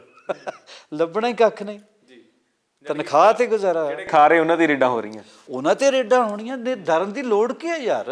ED ਹੋਵੇ ਕੋਈ, ਇਨਕਮ ਟੈਕਸ ਵਾਲੇ ਹੁਣ ED ਹੋਵੇ ਕੋਈ ਹੋਵੇ, ਜੇ ਤੁਸੀਂ ਸਿਰਫ ਮੈਨੂੰ MP ਹਾਂ, ਮੈਂ ਤਨਖਾਹ 'ਤੇ ਡਿਪੈਂਡ ਕਰਦਾ, ਤਾਂ ਮੇਰੇ ਵੱਲੋਂ ਰੋਜ਼ ਆਵੇ ED, ਜੀ ਆਇਆਂ ਨੂੰ, ਚਾਹ ਪਿਲਾਵਾਂਗੇ, ਪਕੌੜੇ ਖਿਲਾਵਾਂਗੇ। ਇਹ ਜਿਹੜਾ ਬੰਦੇ ਨੇ ਹਰਾਮ ਦੀ ਕਮਾਈ ਖਾਧੀ ਆ, ਉਹ ਡਰੇ ED ਤੋਂ। ਹਾਂ ਸਾਹਿਬ, ਜਦੋਂ ਤੁਹਾਡੀ ਗੱਲ ਕਰਦੇ ਤੁਸੀਂ, ਆਪਾਂ ਹੁਣ ਅੰਤ ਵੱਲ ਵੱਧਦੇ ਹੈਗੇ ਇਸ ਇੰਟਰਵਿਊ ਦੇ, ਤਾਂ ਜ਼ਿਕਰ ਕਰਨਾ ਬਣਦਾ ਕਿ ਜਿਸ ਤਰੀਕੇ ਨਾਲ ਇਸ ਵੇਲੇ ਬੜਾ ਬਰਬਰਤਾ ਵਾਲਾ ਮਾਹੌਲ ਕਹਿ ਸਕਦੇ ਹਾਂ ਆਪਾਂ, ਜਾਂ ਬੜਾ ਚਿੰਤਾ ਵਾਲਾ ਮਾਹੌਲ ਇਸ ਵੇਲੇ ਪੰਜਾਬ ਦੀਆਂ ਫਿਜ਼ਾਵਾਂ ਦੇ ਵਿੱਚ ਹੈਗਾ, ਨਜ਼ਰ ਆ ਰਿਹਾ ਕੋਈ ਇੱਕ ਸਿਆਸਤਦਾਨ ਚੰਗਾ ਨਜ਼ਰ ਆ ਰਿਹਾ ਤੁਹਾਨੂੰ ਪੰਜਾਬ ਦੇ ਵਿੱਚ? ਮੈਂ ਅਰਦਾਸ ਹੀ ਕਰ ਸਕਦਾ। ਮੈਨੂੰ ਤਾਂ ਤਕਲੀਫ, ਜਦੋਂ ਆਪਾਂ ਸਖਤ ਦੌਰ 'ਚੋਂ ਪਹਿਲੀ ਗੱਲ ਗੁਜ਼ਰ ਰਿਹਾ ਲੋਕ ਆ, ਸਭ ਤੋਂ ਸਖਤ ਦੌਰ 'ਚ, ਜਦੋਂ ਸਾਡੇ ਬੱਚੇ ਧੀਆਂ ਪੁੱਤ ਟੈਂਕੀਆਂ 'ਤੇ ਚੜ੍ਹੇ ਆ, ਕੋਈ ਉੱਥੇ ਜਾਣਾ ਚਾਹੁੰਦਾ ਕੈਨੇਡਾ ਅਮਰੀਕਾ IELTS ਕਰਕੇ, ਕੋਈ ਬਿਮਾਰੀ ਨਾ ਮਰ ਰਿਹਾ, ਕੋਈ ਠੰਡ ਨਾ ਮਰ ਰਿਹਾ, ਕੋਈ ਗਰਮੀ ਨਾ। ਹਰ ਮੌਸਮ ਸਾਡੇ ਲਈ ਆਫਤ ਹੀ ਬਣ ਕੇ ਆਉਂਦਾ, ਕਿਉਂਕਿ ਸੋਸ਼ਲ ਸਿਕਿਉਰਿਟੀ ਹੈ ਨਹੀਂ ਗੀ, ਕੋਈ ਅਨਐਮਪਲੋਇਮੈਂਟ ਦਾ, ਜੋਬਸ ਲੈਸ, ਬੱਚੇ ਤੁਰਨ ਫਿਰਨ ਡੇ ਵਿਚਾਰੇ ਵਿਹਲੇ। ਅਤੇ ਮੈਂ ਅਰਦਾਸ ਕਰਦਾ, ਇਹ ਸੱਚਾ ਪਾਤਸ਼ਾਹ, ਇਹ ਤੇਰੀ ਧਰਤੀ ਆ, ਇੱਥੇ ਤੁਸੀਂ ਤਸ਼ਰੀਫ ਲਿਆਏ, ਤੁਸੀਂ ਇੱਥੇ ਸ਼ਬਦ ਦਾ ਪਾਸਾਰ ਕੀਤਾ, ਸੰਚਾਰ ਕੀਤਾ, ਪ੍ਰਚਾਰ ਕੀਤਾ, ਗੁਰੂ ਵਾਲੇ ਬਣਾਏ, ਇੱਥੇ ਉਪਨਿਸ਼ਦ ਲਿਖੇ ਗਏ, ਇੱਥੇ ਵੇਦ ਲਿਖੇ ਗਏ, ਇੱਥੇ ਐਡੇ ਧਾੜਵੀ ਵੀ ਆਏ, ਐਡੀ ਗੈਰਤਮੰਦ ਕੌਮ ਹੁੰਦੀ ਸੀ। ਇਹ ਸੱਚਾ ਪਾਤਸ਼ਾਹ, ਇਹ ਗੁਰੂਆਂ ਪੀਰਾਂ ਫਕੀਰਾਂ ਆਸ਼ਕਾਂ ਰਾਈਟਰਾਂ ਦੀ ਧਰਤੀ ਸੀ। ਇੱਥੇ ਦਾਰਾ ਸਿੰਘ ਵਰਗੇ ਤੂੰ ਭਲਵਾਨ ਪੈਦਾ ਕੀਤੇ, ਮੇਹਰਦੀਨ ਵਰਗੀਆਂ ਹਸਤੀਆਂ, ਇੱਥੇ ਵੱਡੇ ਗੁਲਾਮ ਅਲੀ ਖਾਂ ਵਰਗੇ, ਉਸਤਾਦ ਪੂਰਨ ਸ਼ਾਹ ਕੋਟੀ ਸਾਹਿਬ ਵਰਗੀਆਂ ਹਸਤੀਆਂ ਪੈਦਾ। ਇਹ ਮੇਰੇ ਦਾਤਿਆ ਪੰਜਾਬ ਨੂੰ ਬਖਸ਼ ਲਾ, ਕੋਈ ਚੱਜ ਦਾ ਬੰਦਾ ਸਾਨੂੰ ਹਾਕਮ ਦੇ ਦੇ, ਰੂਲਰ ਦੇ ਦੇ। ਇੱਥੇ ਤਾਂ ਕੋਈ ਰੇਤਾ ਫੱਕਣ ਵਾਲਾ ਲੱਭਦਾ, ਅਤੇ ਕੋਈ ਸਾਨੂੰ ਕੋਈ ਚਿੱਟੇ ਵੇਚੀ ਜਾਂਦਾ, ਕੋਈ ਖੱਟੇ ਵੇਚੀ ਜਾਂਦਾ। ਲਾਹਨਤੀ ਲੋਕਾਂ ਤੋਂ ਸਾਨੂੰ ਬਚਾ ਲਾ ਰੱਬਾ ਮੇਰਿਆ, ਵਰਨਾ ਇਹ ਤੇਰੀ ਧਰਤੀ ਆ, ਤੂੰ ਹੀ ਫਿਕਰ ਕਰ। ਬੰਦੇ ਤਾਂ ਮੈਨੂੰ ਲੱਗਦੇ ਇਹਨਾਂ ਨੂੰ ਸਾਰੇ ਮੁੱਦੇ ਇਲੈਕਸ਼ਨ 'ਚ ਹੀ ਸਿਰਫ ਯਾਦ ਆਉਂਦੇ ਆ, ਬਾਅਦ 'ਚ ਤਾਂ ਤੁਸੀਂ ਦੇਖਿਆ ਹੀ ਆ। ਆਮ ਆਦਮੀ ਪਾਰਟੀ ਦੇ ਭਗਵੰਤ ਮਾਨ ਕਹਿੰਦੇ ਕਿ ਸਾਨੂੰ ਇੱਕ ਮੌਕਾ ਦੇ ਦਿਓ, ਅਸੀਂ ਪੰਜਾਬ ਦਾ ਭਲਾ ਕਰ ਦੇਵਾਂਗੇ। ਚਰਨਜੀਤ ਸਿੰਘ ਚੰਨੀ ਕਹਿੰਦੇ ਮੈਂ ਲੋਕਾਂ ਦਾ ਬੇਟਾ ਹੈਗਾ, ਮੈਨੂੰ ਮੌਕਾ ਦੇ ਦਿਓ। ਨਵਜੋਤ ਸਿੰਘ ਸਿੱਧੂ ਆਪਣਾ ਮੌਕਾ। ਸਾਰਿਆਂ ਨੂੰ ਹੱਕ ਆ, ਆਪਣੇ ਹੀ ਆ, ਪਿਆਰੇ ਆ। ਚੰਨੀ ਸਾਹਿਬ ਆਪਣੇ ਪਿਆਰੇ ਆ, ਭਗਵੰਤ ਮਾਨ ਆਪਣੀ ਜਾਨ ਆ, ਸਾਰੇ ਹੀ ਆ। ਉਹਨਾਂ ਨੂੰ ਇਹ ਨਹੀਂ ਨਾ ਪਤਾ ਉਹਨਾਂ ਦੇ ਪਿੱਛੇ ਜਿਹੜੇ ਆ ਉਹਨਾਂ ਨੇ ਕੀ ਕੀਤਾ ਹੋਇਆ ਪਾਪ, ਅਤੇ ਉਹ ਅੱਗੋਂ ਵੀ ਪਾਪ ਹੀ ਕਰਾਉਣਾ। ਉਹ ਬਸ ਉਹਨਾਂ ਨੂੰ ਚਾਹੀਦਾ ਕਿ CM ਜੇ ਕਿਤੇ ਬਣ ਗਏ ਅਤੇ ਰੇਤਾ ਰੂਤਾ ਨਾ ਫੱਕਣ ਲੱਗ ਪੈਣ। ਸਰ ਵੈਸੇ ਤੁਹਾਨੂੰ ਕੀ ਲੱਗਦਾ ਕਿ CM ਕਿੱਦਾਂ ਦਾ ਹੋਣਾ ਚਾਹੀਦਾ? ਕਿਉਂਕਿ ਤੁਹਾਡੀ ਵੀ ਇੱਕ ਸੋਚ ਹੋਣੀ ਹੈ ਨਾ ਕਿ ਇੱਦਾਂ ਦਾ CM ਹੋਣਾ ਚਾਹੀਦਾ ਪੰਜਾਬ ਦਾ। CM ਇੱਦਾਂ ਦਾ ਹੋਣਾ ਚਾਹੀਦਾ ਕਿ ਪਹਿਲਾਂ ਇਸ ਧਰਤੀ ਦਾ ਫਿਕਰ ਕਰੇ, ਐਗਰੀਕਲਚਰ, ਜਿੱਥੇ ਧਰਤੀ ਤੋਂ ਮੇਰੀ ਮੁਰਾਦ ਹੈ ਕਿਸਾਨੀ, ਜਿਹੜਾ ਸਾਡਾ ਆਧਾਰ ਆ। ਪਾਣੀ ਦੇ ਲੈਵਲ ਨੂੰ ਚੈੱਕ ਕਰੇ, ਕਿਉਂ ਆ ਫਸਲਾਂ ਉਹ ਬੀਜੀਆਂ ਜਾਣ ਜਿਹਦੇ ਨਾਲ ਜਿੰਨੀ ਕੁ ਨੁਕਸਾਨ ਹੋਇਆ ਉਹ ਤਾਂ ਹੁਣ ਪੂਰਾ ਨਹੀਂ ਹੋ ਸਕਦਾ, ਜਿੰਨਾ ਕੁ ਹੈ ਉਹ ਤਾਂ ਬਚਾ ਲਈਏ। ਫਿਰ ਉਹ ਬੱਚਿਆਂ ਨੂੰ ਐਜੂਕੇਸ਼ਨ, 1 ਨੇਸ਼ਨ 1 ਐਜੂਕੇਸ਼ਨ ਹੋਵੇ। ਇਹ ਕਿੰਨਾ ਫਰਕ ਆ ਕਿ ਇੱਕ ਸਰਦਾ ਪੁੱਜਦਾ ਬੱਚਾ ਜਿਹਦੇ ਪੇਰੈਂਟਸ ਅਫੋਰਡ ਕਰਦੇ ਆ, ਵੱਡੇ ਸਕੂਲਾਂ 'ਚ ਪੜ੍ਹੇ, ਕਨਵੈਂਟ ਸਕੂਲਾਂ 'ਚ, ਇੱਕ ਵਿਚਾਰਾ ਉਹੀ ਖੋਤੀ ਖਾਨਿਆਂ 'ਚ ਪੜ੍ਹੇ। ਕਿੱਥੋਂ IAS ਦੇ ਦਾਂਗੇ, ਕਿੱਥੋਂ IPS? ਜੇ ਧੱਕੇ ਖਾ ਕੇ ਡਿਗਰੀ ਲੈ ਹੀ ਲਵੇ ਤਾਂ ਉਹਨਾਂ ਨੂੰ ਜੋਬ ਦੇਣ ਜੋਗਾ ਕੋਈ CM ਹੋਵੇ। ਕੋਈ ਟੈਂਕੀਆਂ 'ਤੇ ਧੀਆਂ ਨਾ ਛਾਲਾਂ ਮਾਰਨ, ਉੱਥੇ ਕਰਵਾ ਚੌਥ ਨਾ ਮਨਾਉਣ, ਅਤੇ ਇਲਾਜ ਜਿਹੜਾ ਨਹੀਂ ਕਰਾ ਸਕਦਾ ਉਹਦਾ ਫਰੀ ਹੋਵੇ। ਫਿਰ ਇੱਥੇ ਇੰਡਸਟਰੀ ਨਹੀਂ ਕੋਈ ਚੱਜ ਦੀ ਲੱਗ ਰਹੀ, ਸਾਰੀ ਸ਼ਿਫਟ ਹੋ ਰਹੀ ਆ। ਕੋਈ ਐਸਾ CM ਆਵੇ ਜਿਹੜਾ ਧਰਤੀ ਤੋਂ ਲੈ ਕੇ ਇੰਡਸਟਰੀ, ਹੈਲਥ, ਐਜੂਕੇਸ਼ਨ, ਅਨਐਮਪਲੋਇਮੈਂਟ ਦੇ ਬਾਰੇ ਫਿਕਰ ਕਰੇ, ਔਰ ਪੰਜਾਬ ਨੂੰ ਨਵਾਂ ਪੰਜਾਬ ਇੱਕ ਸਿਰਜੇ। ਕੀ ਭਾਜਪਾ ਕੋਲ ਇੱਦਾਂ ਦਾ ਚਿਹਰਾ ਹੈਗਾ ਕੋਈ ਇਸ ਵੇਲੇ ਪੰਜਾਬ ਲਈ? ਭਾਜਪਾ ਮੈਨੂੰ ਲੱਗਦਾ ਚਿਹਰਿਆਂ ਚੂਰਿਆਂ 'ਚ ਬੜਾ ਨਹੀਂ ਵਿਸ਼ਵਾਸ ਕਰਦੀ। ਇਹ ਮਿਹਨਤ ਕਰਨ ਲੱਗ ਪੈਂਦੇ ਇਹਨਾਂ ਦੇ। ਜਿੱਦਾਂ ਹੁਣ ਮੈਂ ਅਦਨਾ ਜਿਹਾ ਪ੍ਰਚਾਰਕ ਜਿਹਾ ਬਣ ਕੇ, ਤੁਸੀਂ ਦੇਖਿਆ ਹੋਏਗਾ ਜਿੱਦਾਂ ਦਾ ਮੈਂ ਆਇਆ, ਮੈਂ ਛੁੱਟੀ ਨਹੀਂ ਕਰਦਾ। ਤੁਸੀਂ ਮੀਡੀਆ 'ਚ ਇਹ ਹੈਗਾ ਕਿ ਆਪਾਂ ਛੁੱਟੀ ਨਹੀਂ ਕਰਨੀ, ਜਿਹੜੀ ਮੇਰੀ ਡਿਊਟੀ ਲਾਈ ਕਰੀ ਜਾਣੀ ਆ, ਅਤੇ ਇੱਦਾਂ ਹੀ ਸਾਰੇ ਹੀ ਲੱਗੇ ਹੋਏ ਆ। ਅਤੇ ਇਹ ਫਿਰ ਬਾਅਦ 'ਚ ਸੋਚਦੇ ਆ ਕਿ ਕਿਹੜਾ ਬੰਦਾ ਯੋਗ ਆ, ਉਹਨੂੰ ਫਿਰ ਬਿਠਾ ਦਿੰਦੇ। ਹੰਸਰਾਜ ਹੰਸ 'ਤੇ ਮਿਹਰ ਹੋ ਸਕਦੀ ਭਾਜਪਾ? ਅਤੇ ਮੇਰੇ 'ਤੇ ਤਾਂ ਮਿਹਰ ਆਲਰੇਡੀ ਹੋਈ ਆ। ਮਿਹਰ ਦਰ ਮਿਹਰ ਕੀ ਕਰਨੀ ਆ। ਹਾਂ, ਆਪਾਂ ਮੈਂ ਕਿਸੇ ਮੇਰੇ 'ਤੇ ਮੇਰਾ ਸੱਚੇ ਪਾਤਸ਼ਾਹ ਮਿਹਰ ਰੱਖੇ। ਸਰ ਅਖੀਰ 'ਤੇ ਸਿਆਸਤ ਦੀਆਂ ਗੱਲਾਂ ਬਹੁਤ ਹੋ ਗਈਆਂ। ਮੈਨੂੰ ਕੋਈ ਕਦੀ ਨਹੀਂ ਇਸ ਤਰ੍ਹਾਂ ਦਾ ਮੈਂ ਟਾਈਟਲ, ਮੈਂ ਤੁਹਾਨੂੰ ਦੱਸਿਆ ਨਾ, ਮੈਂ ਇਮਾਨਦਾਰੀ ਨਾਲ ਸ਼ੀਸ਼ਾ ਦੇਖਦਾ। ਮੈਨੂੰ ਮੇਰੀ ਔਕਾਤ ਦਾ ਵੀ ਪਤਾ ਅਤੇ ਦੇਣ ਵਾਲੇ ਦੀ ਔਕਾਤ ਦਾ ਵੀ ਪਤਾ। ਮੈਂ ਉਹੀ ਕਹਿਣ ਲੱਗਾ ਸੀਗਾ ਅਖੀਰ 'ਤੇ ਇੱਕ, ਕਿਉਂਕਿ ਸੰਗੀਤ ਜਗਤ ਨਾਲ ਜੁੜੇ ਹੋਏ ਹੋ ਤੁਸੀਂ, ਇੱਕ ਬੜੀ ਪਿਆਰੀ ਰੂਹ ਸਾਡੇ ਦੇ ਵਿੱਚੋਂ ਪਿਛਲੇ ਦਿਨਾਂ ਦੇ ਵਿੱਚ ਗਈ ਹੈ, ਲਤਾ ਮੰਗੇਸ਼ਕਰ ਹੋਣੀ। ਇਸ ਹਾਂਜੀ, ਬਹੁਤ ਤਕਲੀਫ। ਹਾਂਜੀ, ਮੈਂ ਤਾਂ ਤੁਹਾਨੂੰ ਦੱਸ ਨਹੀਂ ਸਕਦਾ ਕਿ ਉਹ ਸੁਰਾਂ ਦੀ ਦੇਵੀ ਸਰਸਵਤੀ ਮਈਆ ਦਾ ਅਵਤਾਰ ਸੀਗਾ। ਦੇਖੋ ਗਵਈਏ ਬਹੁਤ ਪੈਦਾ ਹੁੰਦੇ ਰਹਿਣਗੇ, ਲਤਾ ਇੱਕੋ ਸੀ ਪੂਰੀ ਦੁਨੀਆ 'ਚ। ਲਤਾ ਜੀ ਦਾ ਜਾਣਾ ਇੱਦਾਂ ਹੀ ਆ ਜਿੱਦਾਂ ਕਿ ਇੱਕ ਯੁੱਗ ਦਾ ਅੰਤ ਹੋ ਜਾਏ। ਅਤੇ ਮੈਂ ਉਹਨਾਂ ਦੇ ਚਰਨ ਸਪਰਸ਼ ਕੀਤੇ, ਇੱਕ ਤੋਂ ਵੱਧ ਵਾਰ ਮੈਂ ਮਿਲਿਆ। ਉਹਨਾਂ ਨੇ ਆਪਣੇ ਜਨਮ ਦਿਨ 'ਤੇ ਵੀ ਮੈਨੂੰ ਬੁਲਾਇਆ। ਮੈਂ ਉਹੀ ਜ਼ਿਕਰ ਕਰਨ ਲੱਗਾ ਸੀਗਾ ਕਿ ਕੋਈ ਤੁਹਾਡੀ ਭੇਂਟ ਉਹਨਾਂ ਨਾਲ ਹੋਈ ਹੋਵੇ, ਕੋਈ ਚੀਜ਼ਾਂ ਯਾਦ ਰਹੀਆਂ? ਜ਼ਬਰਦਸਤ ਯਾਦ। ਮਾਂ ਦੀਦੀ ਕਹਿੰਦੇ, ਦੀਦੀ ਸੀ ਲੱਗਦੀ ਉਹ ਮਾਂ ਸੀ ਜਦੋਂ ਸਿਰ 'ਤੇ ਹੱਥ ਰੱਖਦੀ ਸੀ। ਔਰ ਸਾਡੇ ਵਰਗੇ ਛੋਟੇ ਛੋਟੇ ਗਵਈਆਂ ਦੇ ਹੌਸਲਾ ਅਫਜ਼ਾਈ ਬਹੁਤ ਕਰਦੇ ਸੀ। ਅਤੇ ਉਹਨਾਂ ਨੇ ਇੰਨੀ ਸਾਦਾ ਜ਼ਿੰਦਗੀ ਜੀਵੀ ਆ, ਬੱਲੇ ਬੱਲੇ ਬੱਲੇ ਬੱਲੇ ਬੱਲੇ। ਸਾਡੇ ਤਾਂ ਜੇ ਰੀਲ ਅਜੇ ਬਣੀ ਨਹੀਂ ਹੁੰਦੀ, ਤਿਆਰ ਵੀ ਨਹੀਂ ਹੋਈ ਹੁੰਦੀ ਰਿਕਾਰਡਿੰਗ, 5-7 ਗਨਮੈਨ ਮੋਲੀ ਲੈ ਕੇ ਤੁਰ ਪੈਂਦੇ ਸੀ ਕਿ ਪਤਾ ਲੱਗੇ ਸਟਾਰ ਆ ਰਿਹਾ। ਉਹ ਤਾਂ ਸਾਰੀ ਜ਼ਿੰਦਗੀ ਸਾਦਗੀ ਨਾਲ ਰਹੀ। ਇਹ ਦੇਵੀ ਸੀ, ਦੇਵੀ ਚਲੀ ਗਈ ਦੁਨੀਆ 'ਚੋਂ, ਦੇਵਲੋਕ 'ਚੋਂ ਆਈ ਸੀ, ਦੇਵਲੋਕ 'ਚ ਚਲੀ ਗਈ। ਹਾਂ ਸਾਹਿਬ, ਕੁਝ ਉਹਨਾਂ ਨੂੰ ਯਾਦ ਕਰਦੇ ਹੋਏ ਕੋਈ ਜ਼ਿਹਨ 'ਚ ਸਤਰਾਂ ਆਉਂਦੀਆਂ ਹੋਣ ਜਿਹੜੀਆਂ ਤੁਸੀਂ ਉਹਨਾਂ ਨੂੰ ਅੱਜ ਆਪਣੇ ਤੌਰ 'ਤੇ ਇੱਕ ਸ਼ਰਧਾਂਜਲੀ ਵਜੋਂ ਭੇਂਟ ਕਰਨੀਆਂ ਹੋਣ? ਮੈਂ ਜੋ ਉਹਨਾਂ ਦੇ ਜਨਮ ਦਿਨ 'ਤੇ ਉਹਨਾਂ ਦਾ ਗਾਇਆ ਹੈ ਗੀਤ ਥੋੜ੍ਹਾ ਸੁਣਾਉਣਾ।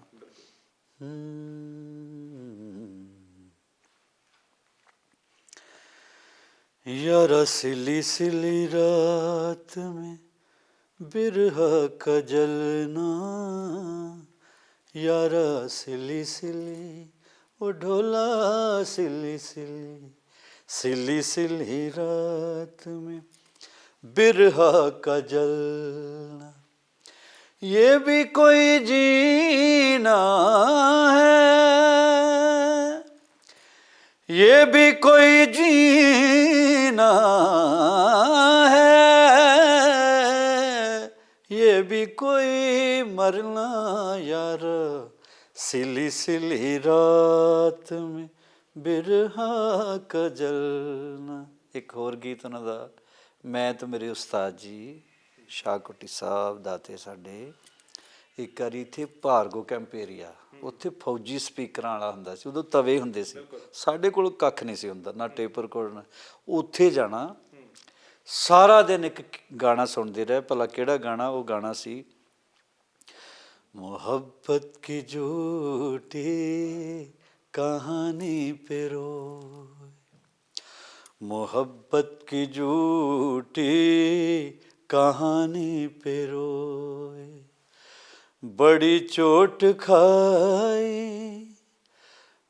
जवानी पे रोए, जवानी पे रोए, मोहब्बत की झूठी कहानी पे रोए। एक उन्हां दा गाना सी, ਐ ਮੇਰੇ ਵਤਨ ਕੇ ਲੋਗੋ। ਕਹਿੰਦੇ ਪੰਡਿਤ ਜੀ ਦੀਆਂ ਅੱਖਾਂ 'ਚ ਆਂਸੂ ਆ ਗਏ, ਸਾਰੇ ਰਾਸ਼ਟਰਪਤੀ ਸਾਹਿਬ ਵੀ, ਪ੍ਰਧਾਨ ਮੰਤਰੀ ਸਾਹਿਬ। ਹੁਣ ਉਹਨਾਂ ਦੀ ਚਿਤਾ ਜਲ ਰਹੀ ਸੀ, ਅਤੇ ਉਸ ਤੋਂ ਪਹਿਲਾਂ ਮੌਜੂਦਾ ਪ੍ਰਧਾਨ ਮੰਤਰੀ ਗਿਆ, ਉਹ ਵੀ ਅੱਖਾਂ ਉਹਨਾਂ ਦੀਆਂ ਨਮ ਸੀ। ਮੇਰੀ ਬਦਕਿਸਮਤੀ ਕਹਿ ਲਓ ਕਿ ਉੱਧਰ ਚਿਤਾ ਜਲ ਰਹੀ ਸੀ, ਉੱਧਰ ਲਾਈਵ ਇੰਡੀਆ TV ਨੇ ਮੈਨੂੰ ਲਿਆ ਹੋਇਆ ਸੀ। ਕਹਿਣ ਲੱਗੇ ਕੁਛ ਗਾ, ਮੈਂ ਕਿਹਾ ਯਾਰ ਕੀ ਗਾਵਾਂ। ਇਹੀ ਗੀਤ ਮੈਂ ਆਪਣੇ ਹਿਸਾਬ ਨਾਲ ਸਪੌਂਟੇਨੀਅਸ ਉਹ ਲਾਈਨਾਂ ਆਈਆਂ, ਹੈ ਮੇਰੇ वतन के लोगों ज़रा आँख में भर लो पानी, दीदी को विदा आज करके आज ख़त्म हो गई कहानी, है मेरे वतन के लोगों ज़रा आँख में भर लो पानी, दीदी को विदाई दे के सर की ख़त्म हो गई कहानी। ऐसे कुछ मैं गाता ਸੀ। ਬਹੁਤ ਸ਼ੁਕਰੀਆ, ਤੁਸੀਂ ਆਪਣੇ ਕੀਮਤੀ ਸਮੇਂ 'ਚ ਸਮਾਂ ਦਿੱਤਾ। ਮੈਨੂੰ ਲੱਗਦਾ ਕਿ ਅੱਜ ਜਿੰਨੀਆਂ ਵੀ ਗੱਲਾਂ ਹੋਈਆਂ, ਕੁਝ ਅਸੀਂ ਲੈ ਕੇ ਚੱਲੇ ਹਾਂ ਅਤੇ ਕੁਝ ਲੋਕਾਂ ਨੂੰ ਵੀ ਸੁਣ ਕੇ ਚੰਗਾ ਲੱਗਾ ਹੋਊਗਾ। ਬੜੀ ਮਿਹਰਬਾਨੀ ਜੀ। ਸਪੋਕਸਮੈਨ ਦਾ ਮੈਂ ਤਹਿ ਦਿਲੋਂ ਸ਼ੁਕਰਗੁਜ਼ਾਰ ਹਾਂ। ਤੁਹਾਡੇ ਵਿਊਵਰਸ ਵੀ, ਮਾਲਕ ਤੁਹਾਨੂੰ ਜੇ ਕੋਈ ਮੇਰੇ ਤੋਂ ਕੋਈ ਚੰਗੀ ਗੱਲ ਕਹਿ ਗਈ ਹੋਵੇ ਅਤੇ ਕਹਿ ਗਿਆ ਹੋਵਾਂ, ਅਤੇ ਉਹਨੂੰ ਅਪਣਾਓ ਅਤੇ ਸੱਚਿਆਂ ਨੂੰ ਅੱਗੇ ਲਿਆਓ, ਸੱਚ ਨੂੰ ਅੱਗੇ ਲਿਆਓ। ਬਹੁਤ ਸ਼ੁਕਰੀਆ ਜੀ। ਸੋ ਇਹ ਸਨ ਹੰਸਰਾਜ ਹੰਸ, ਪੰਜਾਬ ਦੇ ਵਿੱਚ ਘੁੰਮ ਰਹੇ ਨੇ, ਲੋਕਾਂ ਦੇ ਵਿੱਚ ਵਿਚਰ ਰਹੇ ਨੇ, ਭਾਜਪਾ ਨੂੰ ਵੋਟ ਪਾਉਣ ਦੀ ਅਪੀਲ ਕਰ ਰਹੇ ਨੇ। ਕਹਿੰਦੇ ਨੇ ਕਿ ਭਾਜਪਾ ਨੂੰ ਮੌਕਾ ਦੇਣਾ ਚਾਹੀਦਾ ਤਾਂ ਜੋ ਪੰਜਾਬ ਦੇ ਵਿੱਚ ਅਤੇ ਕੇਂਦਰ ਦੇ ਵਿੱਚ ਇੱਕੋ ਹੀ ਸਰਕਾਰ ਹੋਵੇ ਅਤੇ ਪੰਜਾਬ ਦਾ ਭਲਾ ਹੋ ਸਕੇ। ਫਿਲਹਾਲ 10 ਮਾਰਚ ਨੂੰ ਨਤੀਜੇ ਆਉਣੇ ਨੇ। 20 ਮਾਰਚ ਨੂੰ ਬਹੁਤ ਸਾਰੇ ਉਮੀਦਵਾਰਾਂ ਦੀ ਕਿਸਮਤ ਜਿਹੜੀ ਹੈ ਡੱਬਿਆਂ ਦੇ ਵਿੱਚ, ਉਹ ਮਸ਼ੀਨਾਂ ਦੇ ਵਿੱਚ ਬੰਦ ਹੋ ਜਾਣੀ ਹੈ। ਫਿਲਹਾਲ ਦੇਖਣਾ ਹੋਵੇਗਾ ਕਿ ਲੋਕ ਕਿੱਧਰਲੇ ਪਾਸੇ ਨੂੰ ਜਿੱਤ ਦਾ ਫਤਵਾ ਸੁਣਾਉਂਦੇ ਨੇ। ਸਹਿਯੋਗੀ ਕਰਨ ਦੇ ਨਾਲ ਹਰਦੀਪ ਸਿੰਘ ਭੋਗਲ, ਸਪੋਕਸਮੈਨ ਟੀਵੀ, ਜਲੰਧਰ।